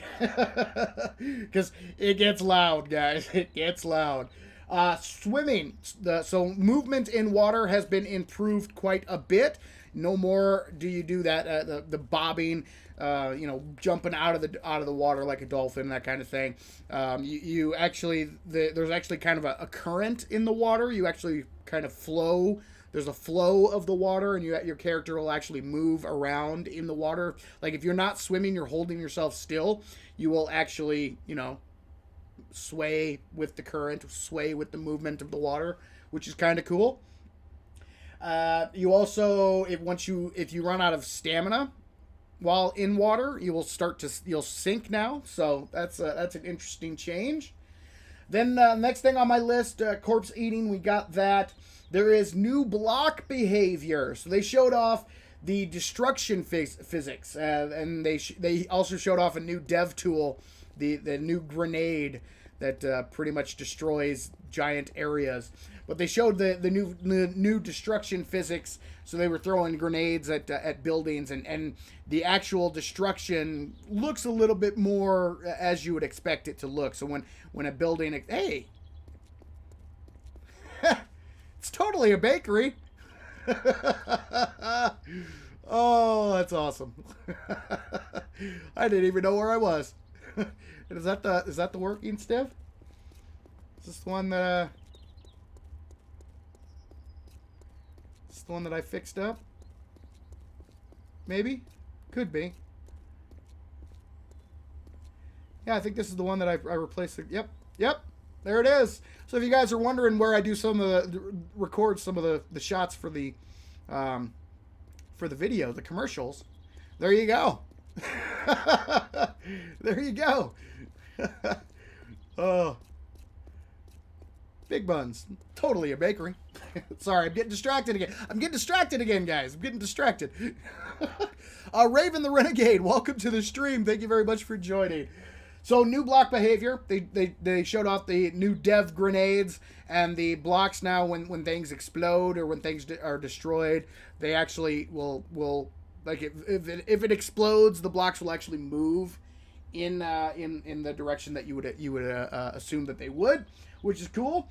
They showed off a new terrain tool, which is gonna making custom POIs and that kind of thing a little easier. It allows you to sculpt the ground, which is kind of cool. Now, these new dev tools are only available if the debug menu is turned on. You have to go into the creative menu and then turn on the dev blocks, and then you can go in and grab the dev tools here. Let's see here, it's like dev. So then there's a new grenade and there's a new sculpting tool, terrain sculpting tool, which is kind of cool. But again, they're not available in vanilla. They're not available in vanilla regular playthrough. You have to have the debug menu turned on, and then you can access them in the creative menu, that kind of thing.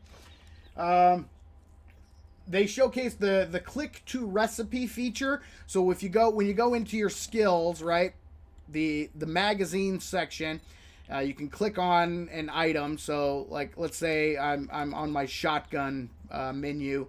The Shotgun Messiah magazines, they're broken down into different sections, and then up here, and it shows all of the items that you're able to craft. And if you click on the item in the actual menu, it will take you to the crafting screen and show you the recipe of that selected item.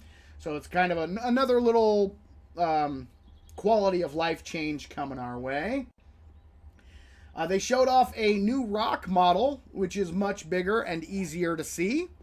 So instead of being little tiny things that are very, very difficult to see, especially in tall grass and that kind of thing, they've changed up the rock model to make it bigger. And then they also talked about some of these changes. It is obvious that the Fun Pimps are really leaning into trying to attract new players. So the danger meter, and then this that they showed off, it's really big hand holding kind of change. In this section up here of the screen during the opening quests, it literally tells you what to do. Like, push this button to put your bedroll down. And it's like, I mean, like, to that degree of specificity on how to complete a quest. In my opinion, it is really, really stupid. I mean, you don't have to... I mean, again, have we learned nothing from Elden Ring? You don't have to do all of this hand-holding crap for your audience, for the people playing the game. They can, people, your players are a lot smarter than a lot of developers give them credit for, and they're doing all of this hand holding nonsense that is just not necessary in video games, in my humble opinion. Was not a big fan of that. It's just like, if you don't know how to put down a bedroll, you'll figure it out. It's not that difficult. It's really not that especially how much they've already, how many steps, I mean, the steps that they've taken already to dumb it down. Yeah, you don't need to dumb it down even further. I think it's unnecessary to do so. I'm, like I said, back during my initial run in 7 days, I've told this story before. The very first time that I spawned into the world, I didn't know anything about the game. I did not know anything. And I had to learn a lot of lessons the hard way. So, and that's part of the process of any video game, you know. There's nothing wrong with learning from your mistakes instead of ensuring that you don't make those mistakes at all. I think it just takes something away. Tom, what did that wall ever do to you, buddy? What? Hey, no, stop, you jerk! Knock it off. I was talking to Tom. You sneak up and punch me in the back of the head. That's why I call them jerks, guys. That's why I call them jerks. All right. Yeah, so I'm not a big fan of the hand holding. I'm not a big fan of dumbing things down. It's not my thing. I don't think you need to treat your player base like dummies.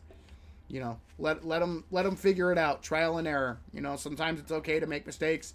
It's called 7 days to die. So yes, you're gonna die, especially if you're new. And there's nothing wrong with that. We've all been there.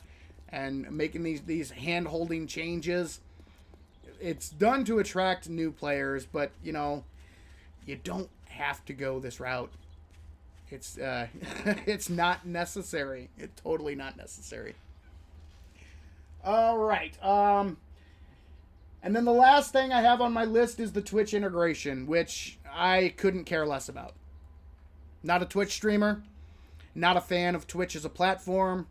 I actually think that the whole Twitch I understand why it was done. It's actually blaringly obvious why the Fun Pimps decided to spend so much time and energy on this feature, because they want to entice streamers to stream their game, which will increase the eyeballs, the people who actually know about the game, and will perhaps get some people to purchase their game. So the reason that it was done is blatantly obvious, and I couldn't care less about the Twitch integration. They just think it's another one of those things where I shake my head. It's like, okay, you guys, can you make it any more obvious why you're doing this? And the fact that they're spending, you know, this was Lathan's baby.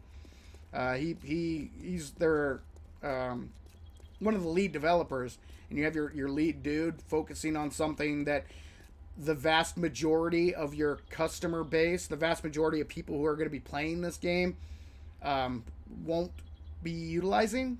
The only purpose is to entice streamers to play the game, to get people on Twitch to stream the game. That's the only purpose for this feature, and they're spending all that time and energy focusing on that. It's like, okay, we get why you're doing it. Kind of stupid in my opinion. Not my thing. Not a Twitch streamer. Not a fan of Twitch as a platform. For years, the only thing I've ever watched on Twitch, I watched the Whisker Biscuits when they Ninja, when she did her streams. I would watch them on occasion. Other than that, it was just watching the dev streams. That's it. So yeah, not a fan. And they spent a lot of time on the Twitch integration during this last stream, guys. A lot of time. Kind of reminded me of the art stream when they spent all that time on the A21 artwork and stuff to look forward to. Not this update, but the one after, which again I didn't see the point to that. So now I will say there are, from what I've heard, there are people who really do enjoy the Twitch integration, and that it can make the streams fun, much more engaging, and that kind of thing. So I understand that, you know, there are people out there who enjoy it and that kind of thing. Just for me personally, yeah, not my thing. Couldn't care less, and it's pretty obvious to me what you know, the reason behind them adding that in. Ninja, speak of the devil. Welcome to the stream. Good to see ya. And being just me, welcome to the stream. Thank you very much for joining.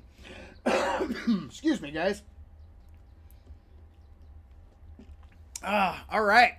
So, guys, Temmie, welcome to the stream. Thank you very much for joining. Hello, console user, and how are you doing? I am fine. Thank you very much for asking. I'm a console transplant. I wouldn't consider myself a console player anymore, although I do still play with the PS5 or PS4 controller, just because that's what I learned on. So, but yeah, I'm a little I completely forgot what I was gonna say there. Sorry, guys, lost my train of thought. Let's keep going through chat here. All right. Shadai says, I like when someone holds my hand. Awesome. Like the quest system in Elden Ring doesn't work because players do not have much reason to revisit areas of that game. All right. I knew I heard that guy, just didn't see him. Our hand holding, lol, I can't type. Especially if you don't know that you need to punch grass. Yeah. Well, you see, that's one of the changes they've already put into the game. When you start when you start a brand new playthrough, it literally points out exactly what you do. But now they've taken that a step further. Like they've dumbed it down even more. I was not a big fan of them adding in the hit this to get wood. The little sprites on the screen. I wasn't a big fan of that, but I could see why it was useful. Like back in the day when I first started, I don't think I finished that story. So when I first spawned into the world, I had no clue what to do. And what I did, it spawned me into a road, just like this, right? Except there were not next to a city. There was just one of the crappy starter POIs, and then a road going that way, and a road going that way. And I had a choice, which way do I want to go? Which way do I want to go? Which way do I want to go? I was like, all right, I'll go this way. And took about... I don't know. I walked for maybe 15 seconds, and then I just died. I just died. And I almost rage quit right there. But I stuck with it. I figured out what happened. I was like, oh, okay. Next time I spawned in, I took a look at the map. I saw where I was. And I was like, what's this red area? Oh, okay, red means don't go that way. I just picked the wrong direction, and had no clue that I was going to die, but once I learned the game and learned the ins and outs, you get better. So maybe it's just the generation that I'm from. Like I said, Morrowind is probably my favorite Elder Scrolls game, just because there was literally no hand-holding in it.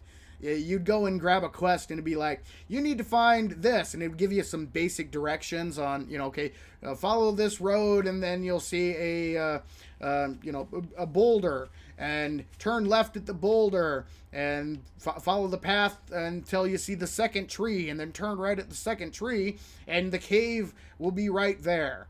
And that's all you get, and you just gotta go. You just gotta figure it out. So those are the types of games that I grew up with, where you had to figure stuff out, and that was a good thing.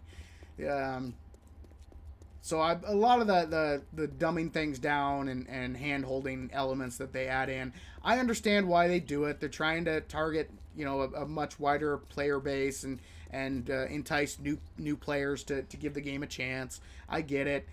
Just from a gamer's perspective, no, it's not my thing. I don't enjoy that at all. It's like, let players figure things out.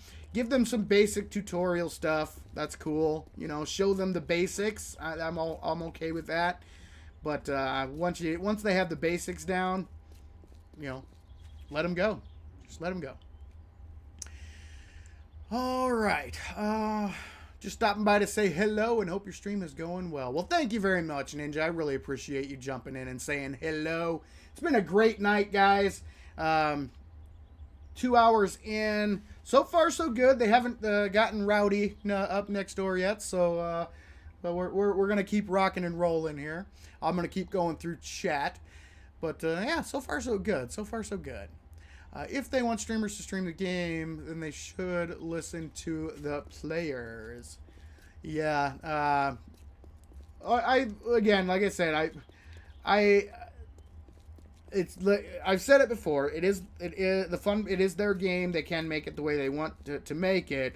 That's not always the problem. It's the way that they respond to questions and comments and criticism, and the way that sometimes they won't even answer the most basic questions in a straightforward manner, and it's frustrating. You really should. It's not that difficult to effectively communicate with your customer base. It's not that difficult. And if they don't know how to do it, which in my opinion, they do not, there are people out there who would be more than happy to jump on board to give them a hand with that if that was a priority for them. But it doesn't seem to be. And unfortunately, I don't think that's going to change. They've been that way for years, and they're going to continue to be that way moving forward. That being said, I'm still going to call them out on it. So they, every time when they do something that rubs me the wrong way or rubs members of the community the wrong way, I'm gonna put a spotlight on it and say, yeah, this is crap, absolute crap. Stop it. All right, let's see. Keep on rolling here. They stole that from Voided Pigeon anyway. His what was it? Yeah, that's right. Extension is way better. That's right. You're absolutely right, Ninja. What is that? It's something mischief or mischief. I'm thinking about the Marauders map from Harry Potter. Mischief managed.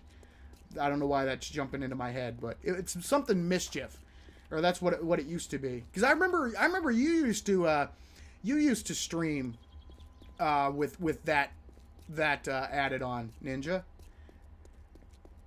I remember, yeah, but I forget what does MM stand for. Let me know. I forgot. I can't forgetting off the top of my head what it actually stands for. But yeah, you're absolutely right. That was already something that was out there previously. Recently started playing Undead Legacy mod, and I like how they implemented the storage broadcast system and how you level up in that. I think the Fun Pimps will go that route or something else. Probably not. They're probably going to leave that a modded feature. But yeah, the storage broadcast system is pretty darn cool. I doubt that they may, but I doubt they will.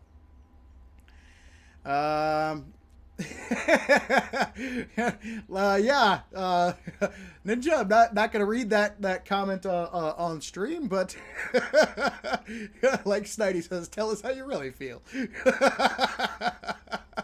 Not enough time in the world, Snidey. Oh, it's awesome. That is awesome. Okay, sounds like the Fun Pimps are trying to implement more quality of life improvements for new players. Understandable. Yeah, I would agree with that. This alpha will see a lot of quality of life changes implemented to the game for sure. Hopefully they'll add an option to turn off the hand-holding feature. Yeah, that would be nice. I like I've said many times before, the more options, the better.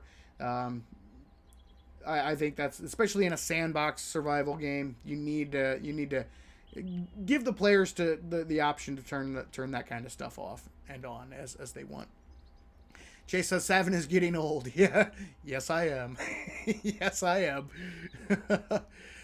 So it is the new 4x4 model going to get hung as easily as the old model, I wonder.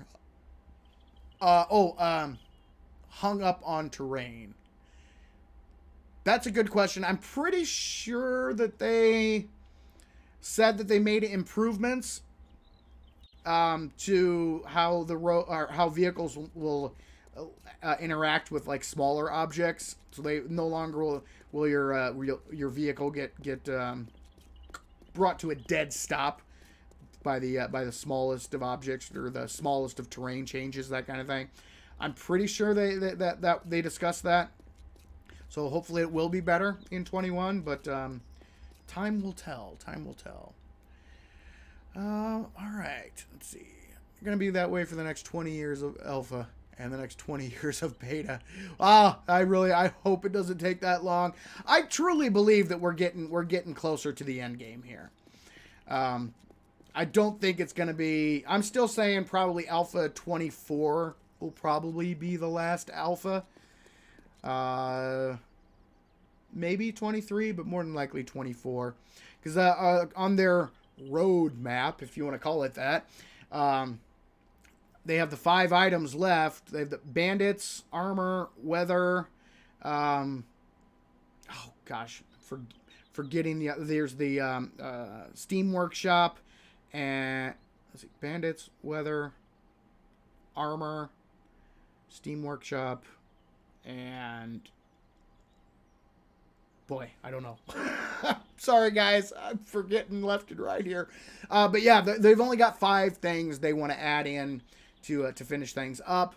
And the bandits are supposed to be in 22, so that's one item off the list, as well as the character and armor changes. Those are supposed to come in 22 as well. Though they said 22 or beyond. So there's a chance those could get pushed back again, but from what they've been saying, 22 is going to be mainly the bandits and the armor system.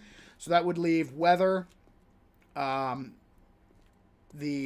Steam Workshop, which is more than likely going to be a later development. So yeah. But we'll see. JJ, welcome to the stream. Thank you very much for joining. And Chubby Adventures, welcome to the stream. Thank you very much for joining. Mischief Maker. Yes, that sounds right. That could be. That could be. Let's see.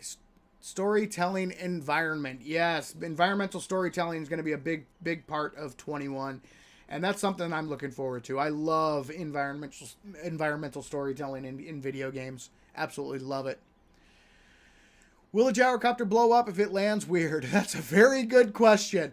Very good question. Again, the punishing damage for vehicles is definitely gonna. We're gonna be testing that out for sure. But that's a very good question. If you land too hard, will your vehicle explode? oh man, even though we're gonna have a lot of stuff to test out, guys, once 21 actually hits. So lots of good questions.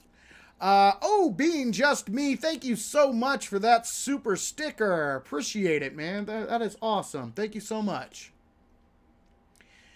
Let's see. The one thing I wish for is different horn sounds. Yes, when it comes to mini bike, motorcycle, and truck, that would be nice. Yes. I was talking to Crow about that, I think, not too long ago. How it is kind of a silly, the squeaky noise, which it makes sense for a bicycle. That would, that's a little bit more of a bicycle horn noise, but for a gigantic 4x4, yeah, no. No. So, yeah, hopefully hey, Candy, how you doing? Love your big buns. Love it. Yeah, so. Cha-ching! Thanks. Oh, there it goes. There it goes. Again, awesome. Thank you so much for that super sticker, being just me. Appreciate that. Alarisha, welcome to the stream. Thank you very much for joining. It says, hello, Seven. Well, hello to you. Stravency says, I bet they would leave horn sounds to modders. Maybe, but they really need to be changed, man. They really need to be changed. Oh, man. They're, kind of silly. Kind of silly. All right. Let me close this out. No YouTube. I wonder how long that's been up. Go away. Go away. I probably bopped up right at the beginning. So I had my notes covering the stream. Because I run my stream. I have 2 computers. I have the stream on one screen, and then on the other one I have the OBS and then the chat on the other computer. And yeah, I had my notes up, and it was covering half of the stream computer screen.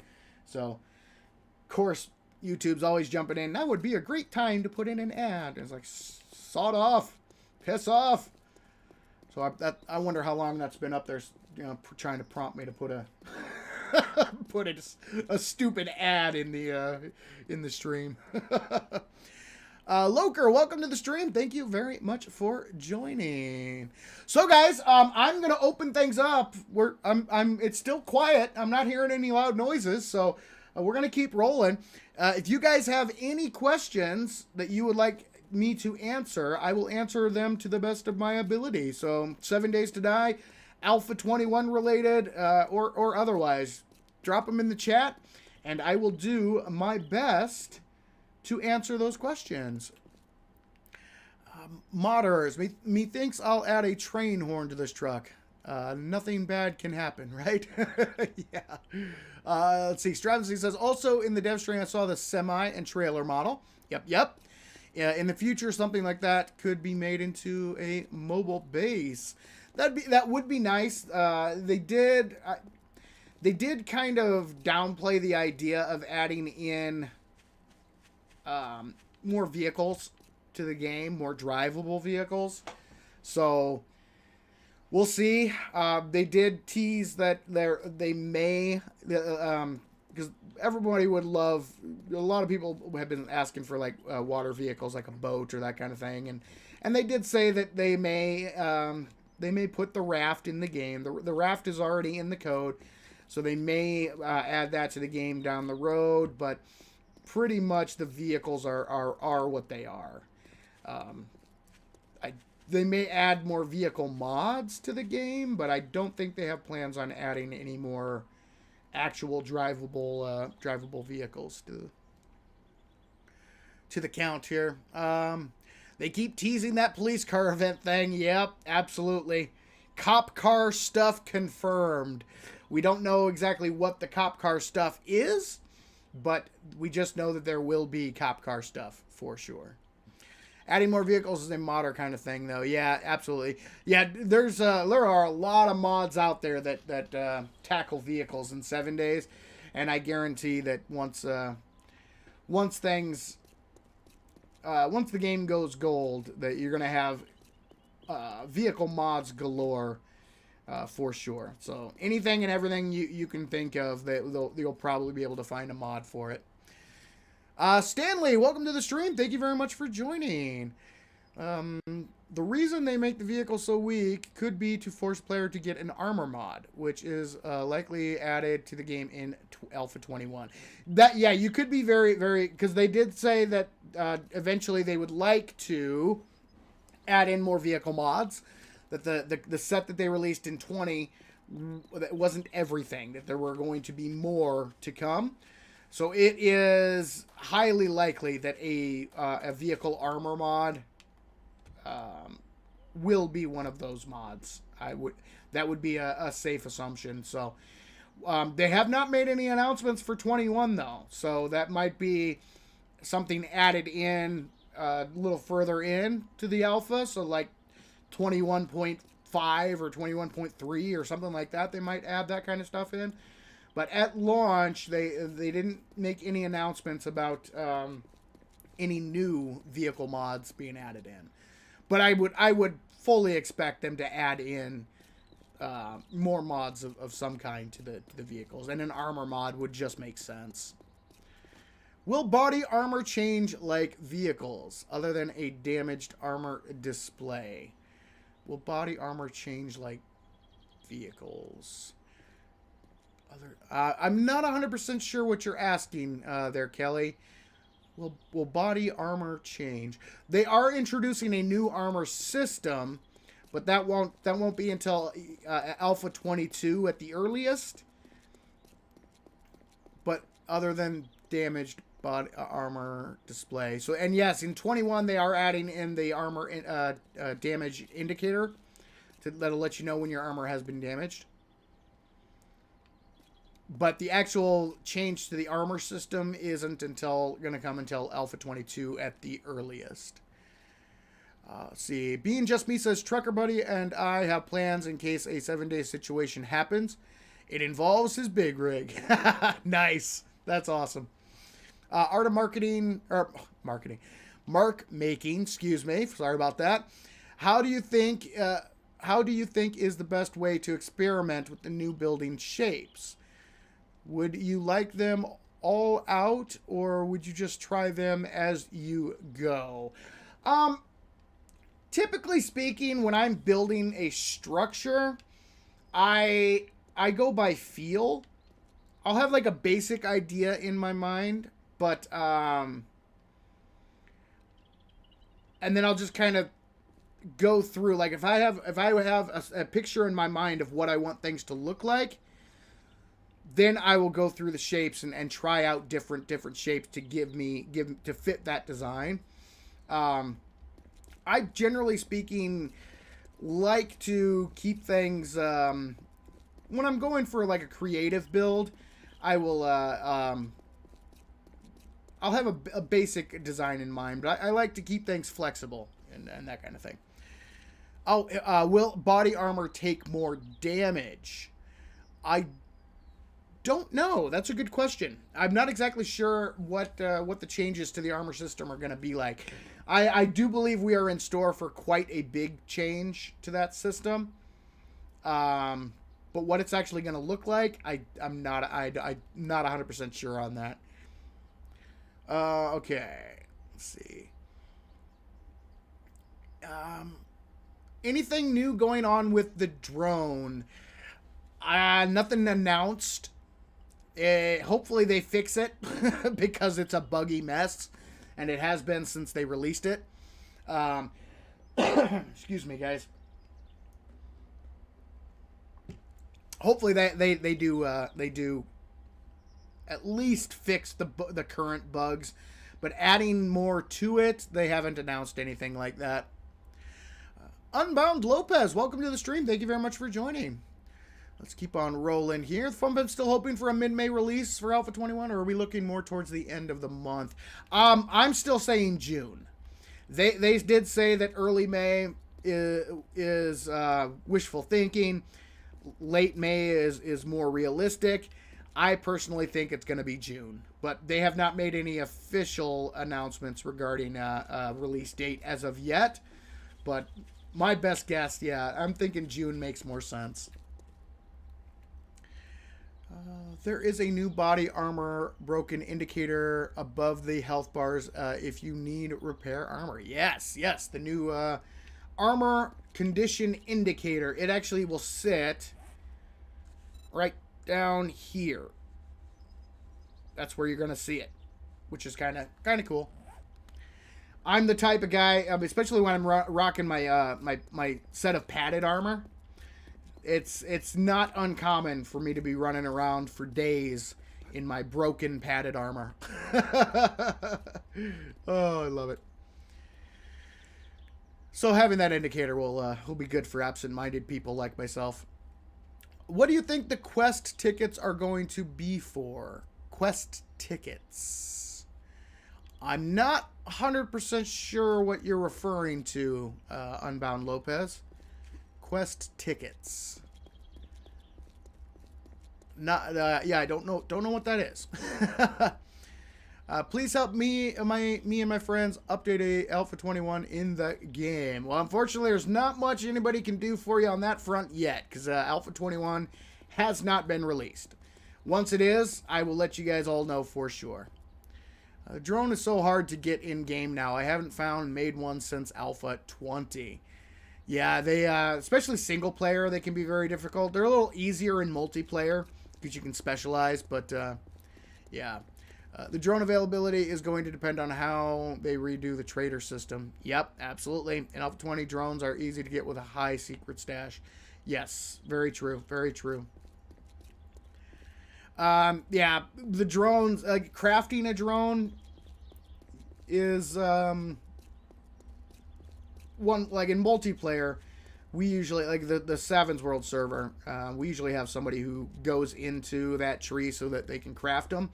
But if you're playing a single player game, unless you specialize in intellect, they can be very difficult to get your hands on. But for me personally, guys, I've never been a big fan of the drone. I even when I'm playing, I don't like using them. I think they're kind of distracting and they get in the way, and they're so buggy that a lot of times they're more trouble than they're worth, in my opinion. Let's see. Unbound Lopez says on DevStream 4, when they were searching in the creative menu, there were quest tickets in the menu. Oh, really? Interesting. I might have missed that. I'm gonna have to go back and look. That is awesome. Good catch, Lopez. Thank you very much. I have to rewatch the stream anyway, so because I'm going to be covering it in Tuesday's video. Some of the updates and some of the things they went over. So I will be on the lookout for that. And yeah, if you have a timestamp, definitely drop that in the chat. I would love that timestamp. That's awesome. Schneidy says unless they do some major work on drones, they are completely not worth it. Yeah, I agree. I'm with you, Schneidy. I'm with you. Post a timestamp soon. Oh, that's awesome, Unbound Lopez. Thank you. I appreciate that.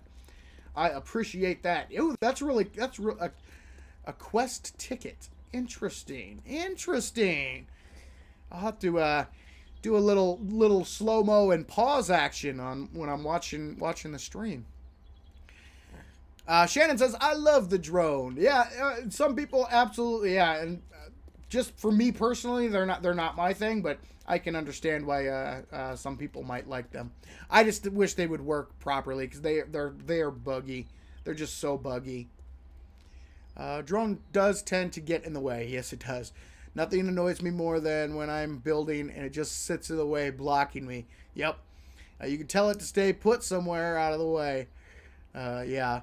The drones can be good for an inventory boost. That is true. Yeah, I'm not saying they're it's all downside. The drone does have its uses and the purposes to carrying one. For me personally, I always, because we had massive problems with the drone, especially on the Savins World server multiplayer. They were so bad, disappearing. Falling through the earth, and what sucks is you can only have the one drone deployed, and if your drone falls through the earth, there's no way to pick it up, which means even if you want a drone, you're SOL. You're kind of stuck, and that kind of stuff happened all the time. And what would be even worse is if you have something in the drone's inventory and then you run into that bug and you lose that item. Yeah, it was the drones. We had a lot of problems with them, and I'm more of a when I play single player, I just if I'm looking for inventory space, I'll work my way up to a 4x4 and just use that.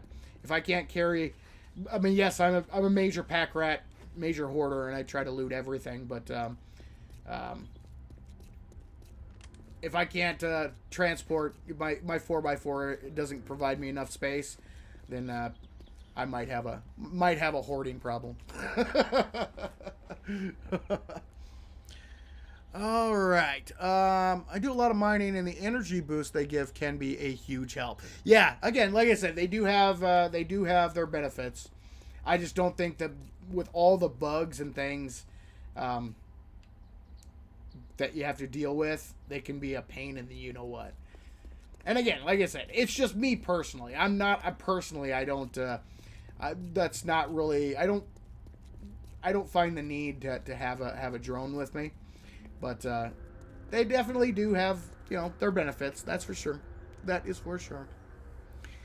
Kelly says, I was hoping the drone would get guns. Oh, that would be awesome. That would be cool.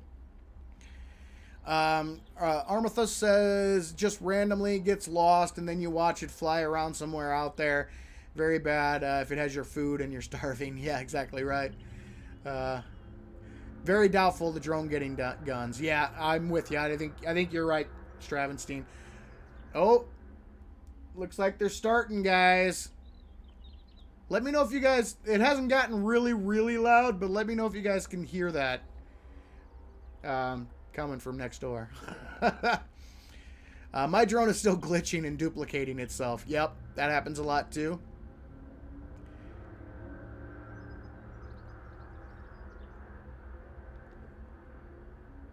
All right, can you, did you guys hear that? I just want to make, this is quiet. This is quiet compared to what it is, but it is, but compared to how it can get.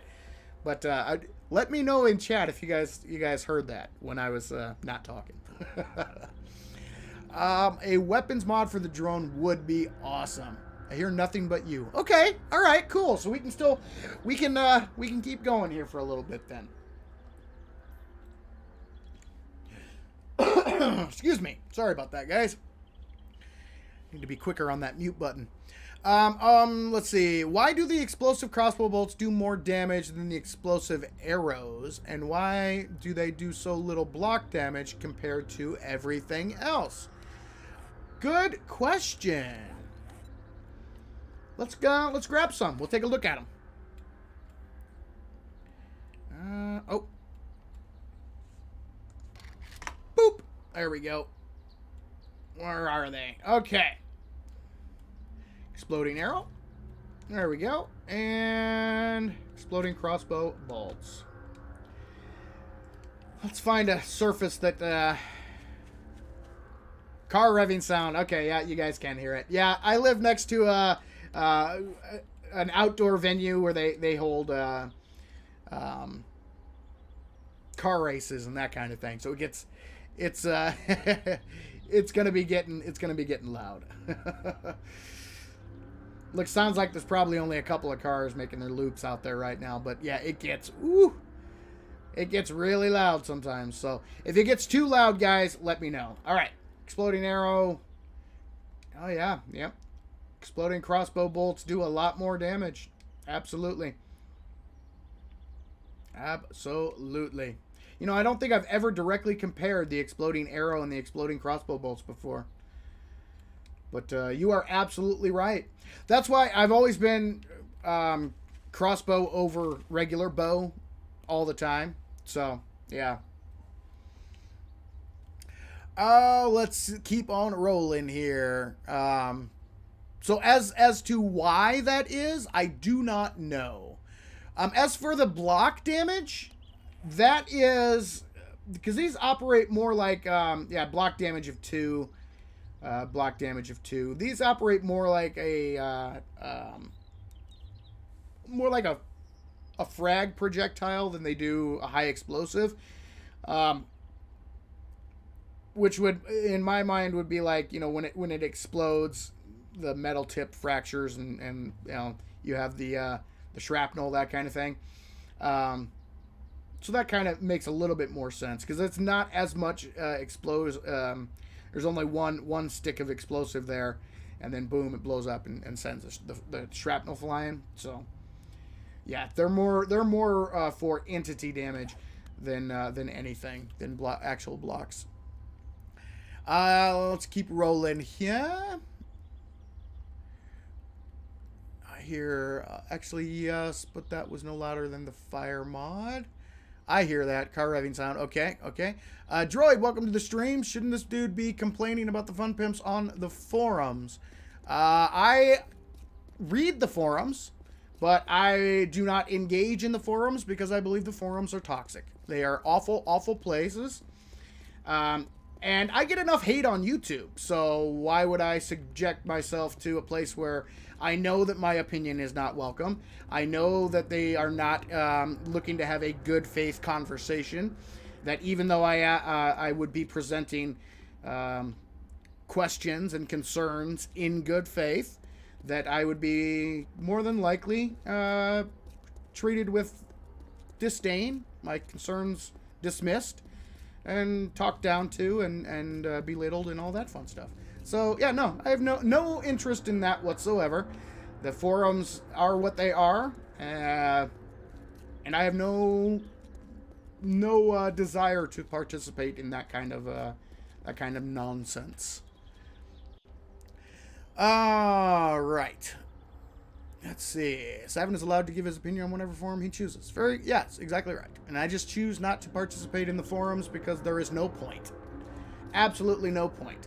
If I felt that they were, if they were actually looking to have good faith conversations, then yeah, it might be worth having a conversation there. But they're not, and I keep a very close eye on all of that, and they unfortunately, a lot of the people on that site are not interested in having good faith conversations. Is their car show legal? If not, anonymous call to the police.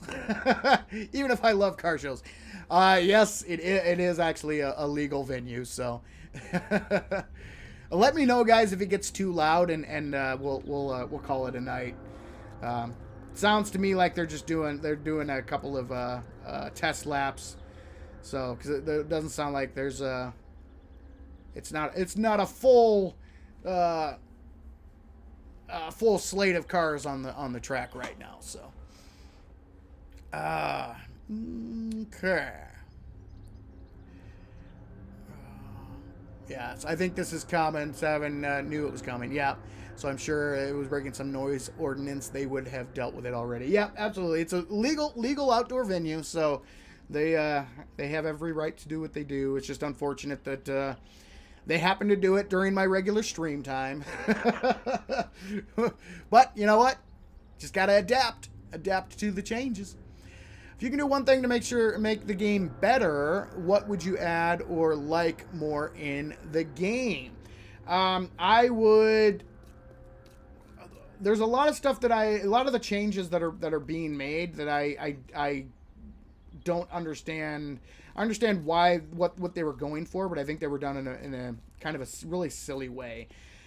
One thing, I don't think there's one thing you could add or change to this game that would make such a huge difference as to change the game.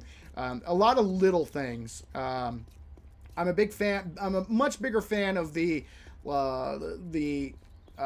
learn by doing system. I've been a big fan of that. I mean, more probably because I'm a console transplant, and that's the system that they have there. But I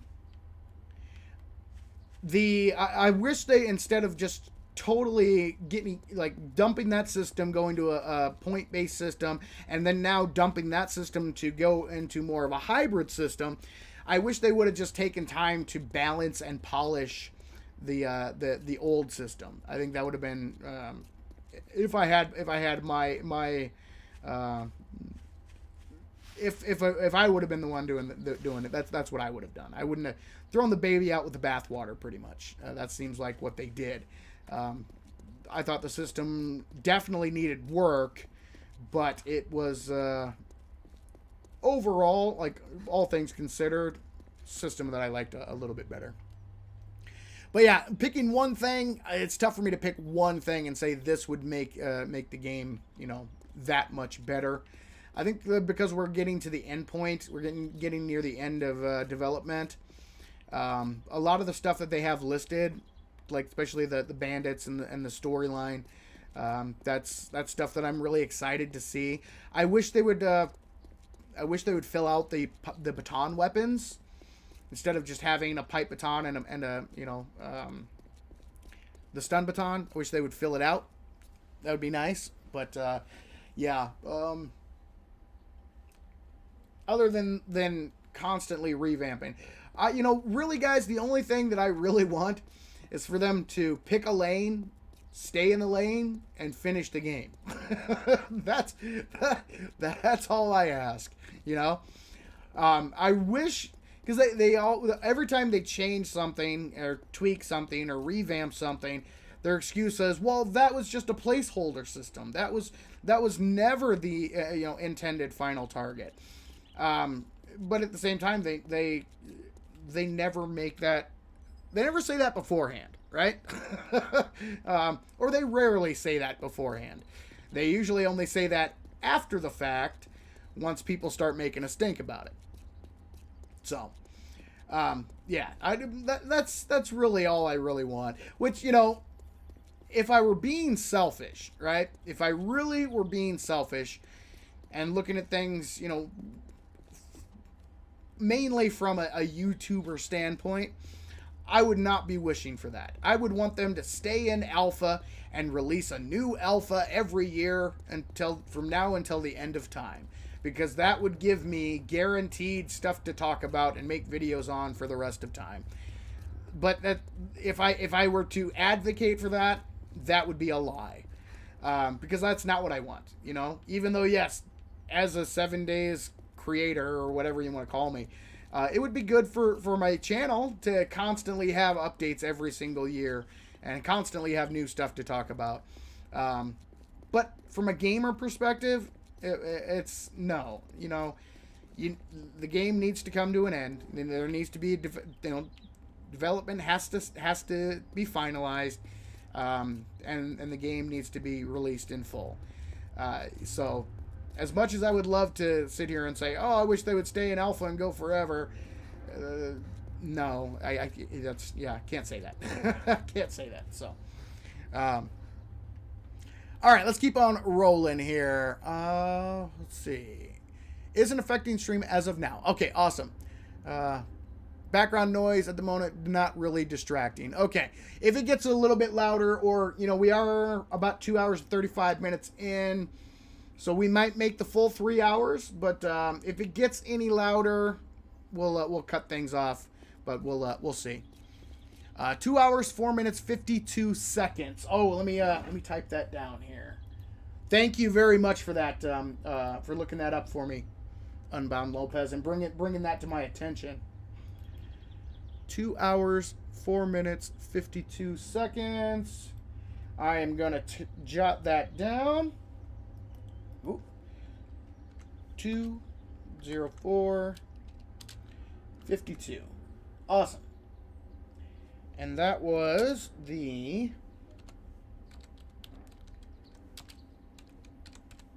quest tickets. Okay. I will take a look at that when I rewatch the stream. Awesome. Thank you very much for bringing that to my attention and giving me that timestamp. Okay. Let's keep on rolling. Chubby says, "You are awesome, by the way." Well, thank you very much for that. I appreciate that. If they are adding fast travel, wouldn't it make sense that the helicopter pilot would know where all the traders are located? Yeah, it probably would. It probably would. But I still think you need to make the player work for it a little bit.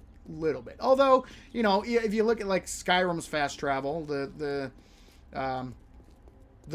carriage guys, they can take you to any city even if you haven't been there. So maybe that's how it'll work, but we shall see.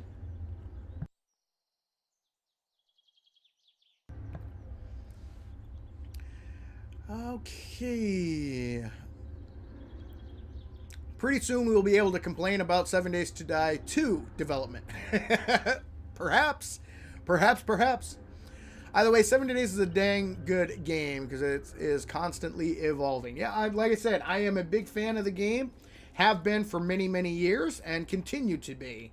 And as a fan of the game, I think it's important to voice your opinion on the game that you love. So that's exactly what I strive to do. You know, just give you guys my honest opinion on what I'm seeing, what I'm hearing, and what they have announced for the future.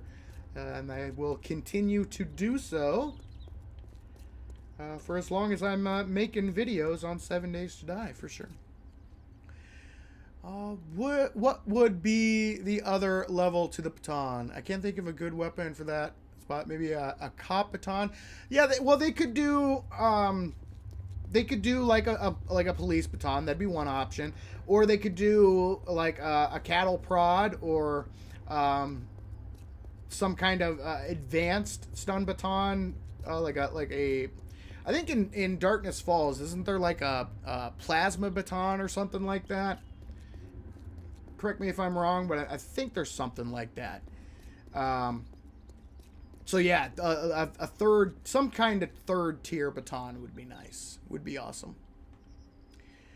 They can't keep a lane when they never knew what they wanted. So they didn't have any idea of what they wanted, so they did something. And they changed their minds and then do something else. That is a distinct possibility, yes. It's weird because, I mean, they make that claim all the time. Well, we have a vision for this game, but their vision is constantly changing. Or at least that's how it seems.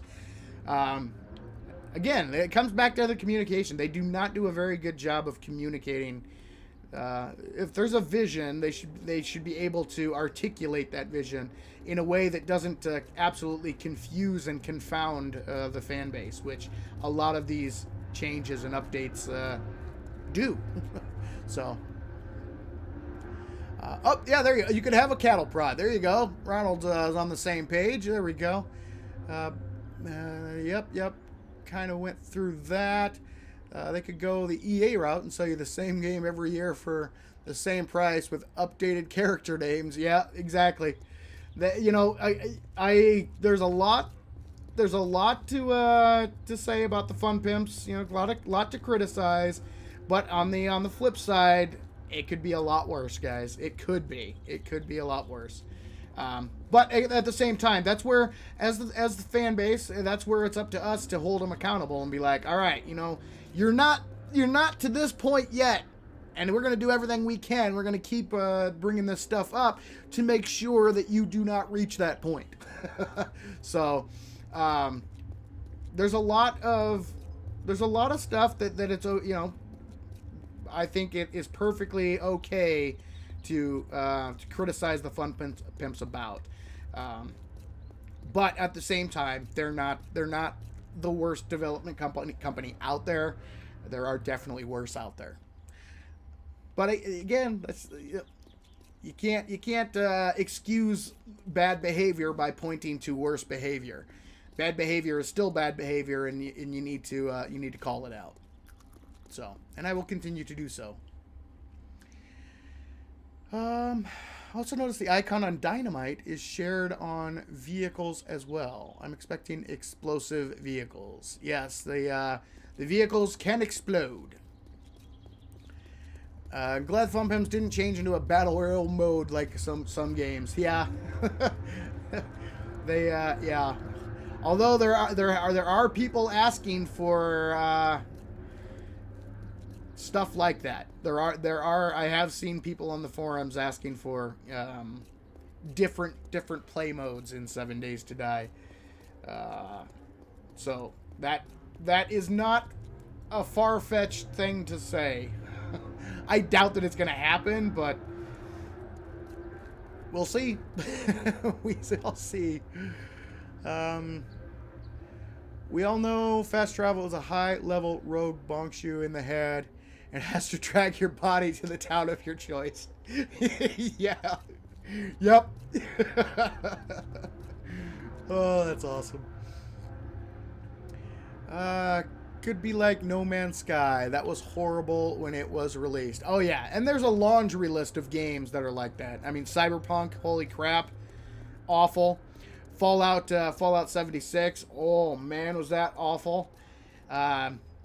Lots of games. And lots of, you know, that goes back to, you know, something that Schneidi and I talked about when we were talking about the microtransactions is, you know, what's really frustrating from a gamer's perspective is the companies will continue to do this crap because they can. Because even though they release a buggy crap version of a game, a completely broken game, customers, gamers, they will line up to buy this crap over and over and over again. And they never hold these companies accountable. You know, and the only way that you can hold these companies accountable is by stopping, you know, is not to fork over your money for their crap. And that's just one really frustrating thing is, of course they're going to keep doing this. Of course they're going to keep adding in the microtransactions. Of course they're going to keep putting out games that they, you know, they half-ass and don't finish because they can, because customers keep buying them. And it's frustrating. It's like, why do you guys keep buying this crap? Why do you keep doing this? You're just telling the developers, keep on doing this crap. You can get away. You can totally get away with it. There's going to be no consequences. So yeah, it's a really frustrating thing, especially being such a big fan of games in general. It's like they're gonna keep doing it because they can, because the customer base, they keep forking over the money. And honestly, you know, gaming industry is a business, and that's the bottom line. They want to make that money, which they should. You know, there's nothing wrong with companies making money, but at the same time, from the customer's standpoint, we're gonna keep getting crap like this as long as customers keep buying it. And the only way to make the gaming companies change is stop paying them for this crap.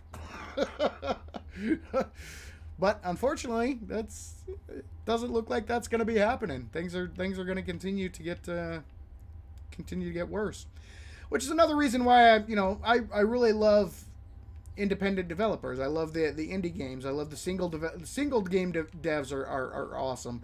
Small team development companies are awesome. AAA. It's been a long time since I've actually purchased. I mean, I guess Hogwarts Legacy would that be a AAA release, and that was actually a fun game. It was good, and it was relatively bug free on release. Dying Light 2, I guess, would that, I don't know if that would be considered. Would that be the last one that I paid? I guess maybe, but generally speaking, I stay away from the AAA titles for quite a long time. It's rare for me to buy a new game at launch, just because you just know it's going to be a buggy mess, or it's going to require a giant day one patch to fix all the crap that they included. That they included in the beginning. They release a product that they know is broken, and then don't worry guys, we'll fix it with this day one patch that is gigantic. And then even a lot of times the day one patch doesn't fix all the problems. So, and that is one thing that, at least one thing you can say about the Fun Pimps is at least they're not releasing a final version that is a buggy mess. But on the flip side, 7 Days to Die is still a buggy mess, and hopefully they will. Hopefully they don't pull a big studio play and release a gold version that isn't actually finished. So that is, I guess, one thing you got to give them a little bit of credit for, is they are working. They haven't given us a finalized version that is completely broken yet. Will they? God, I hope not, but we'll see. We shall see. All right, let's keep rolling through chat here. Starfield is going to crash and burn. Yeah, I have a.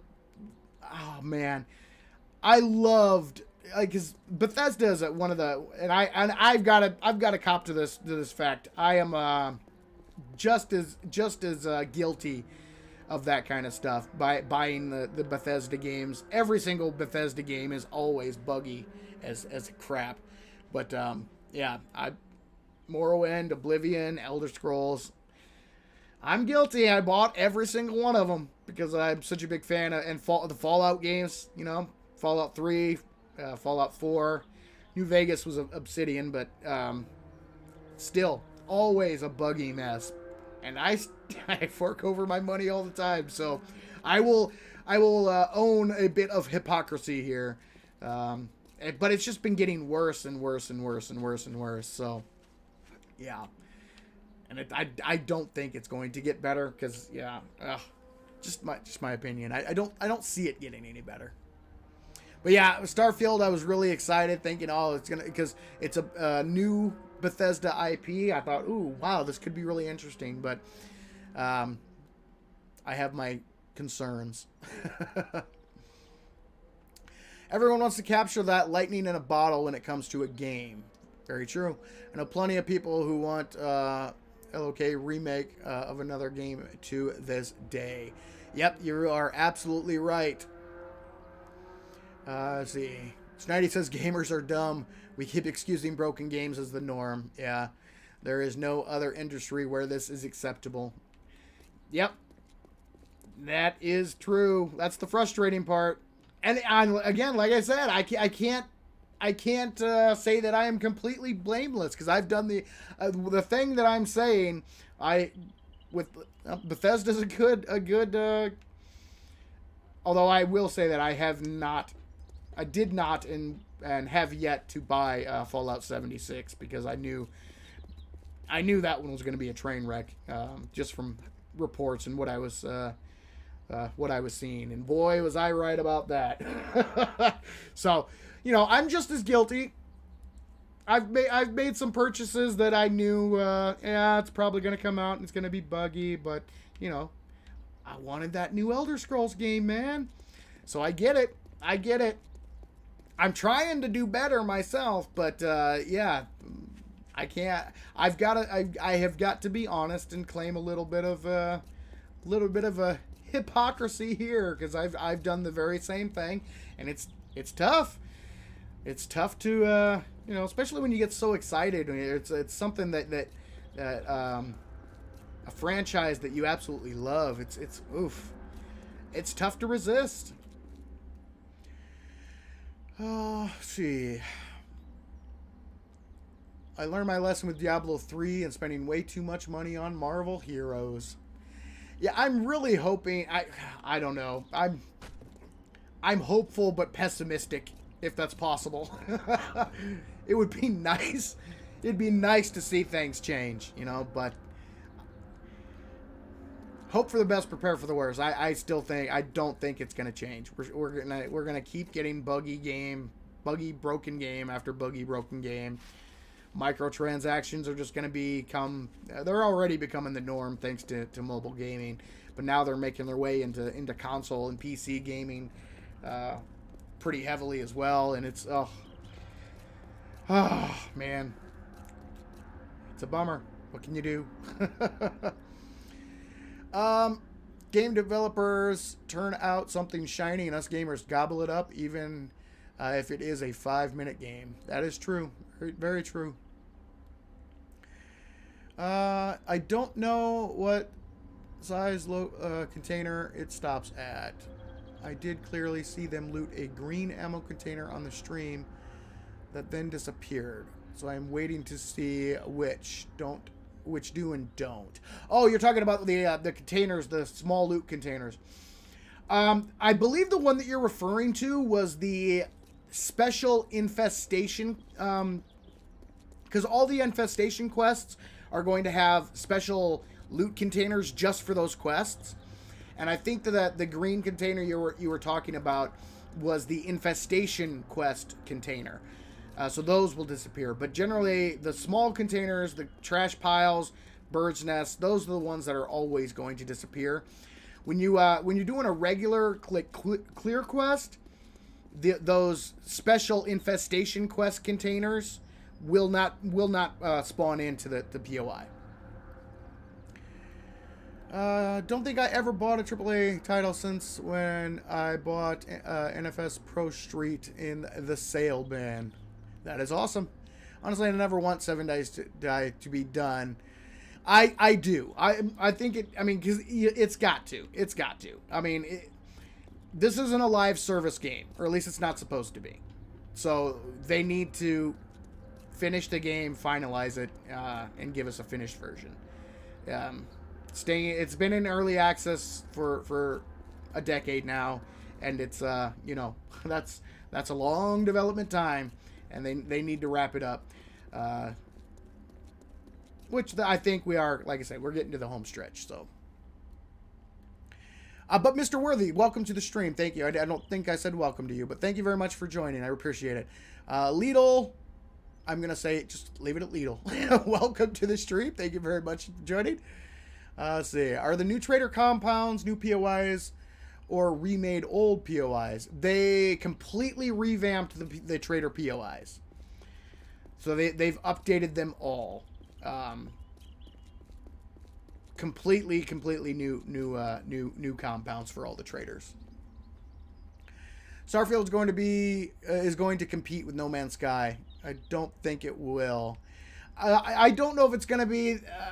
I do believe it's going to be a buggy, broken mess when it initially drops. It's a Bethesda game, so yes, it probably will. How bad it's going to be? That's going to be the question, and time will definitely tell with regards to that.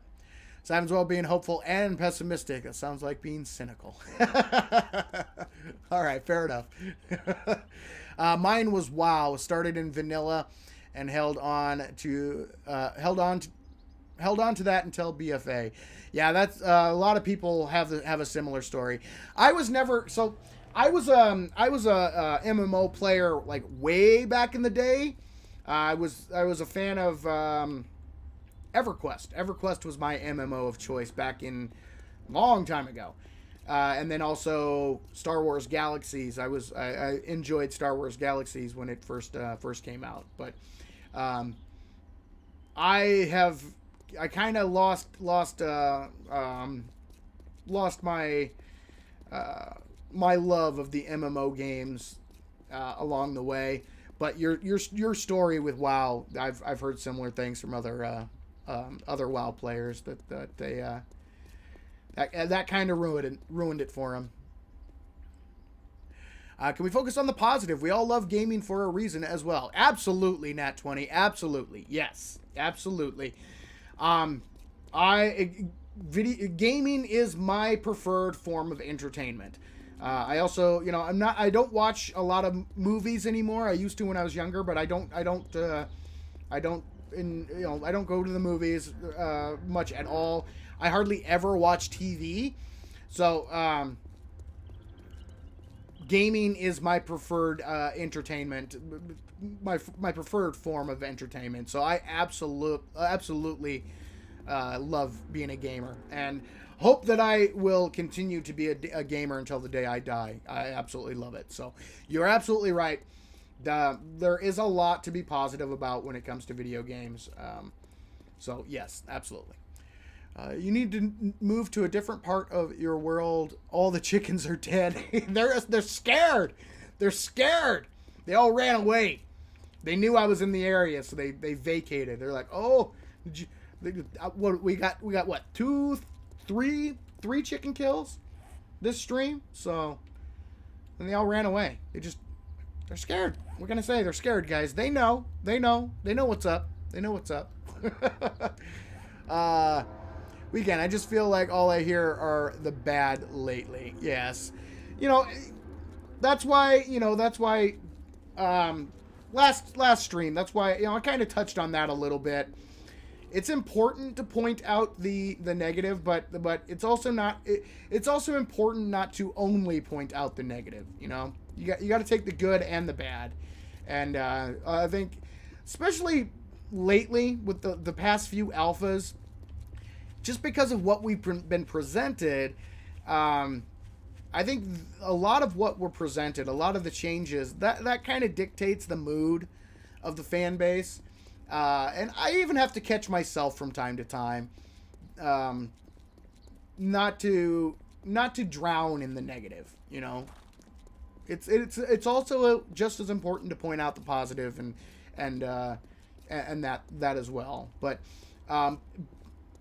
you can't go to either extreme. You can't focus exclusively on the negative, but at the same time you can't focus exclusively on the positive.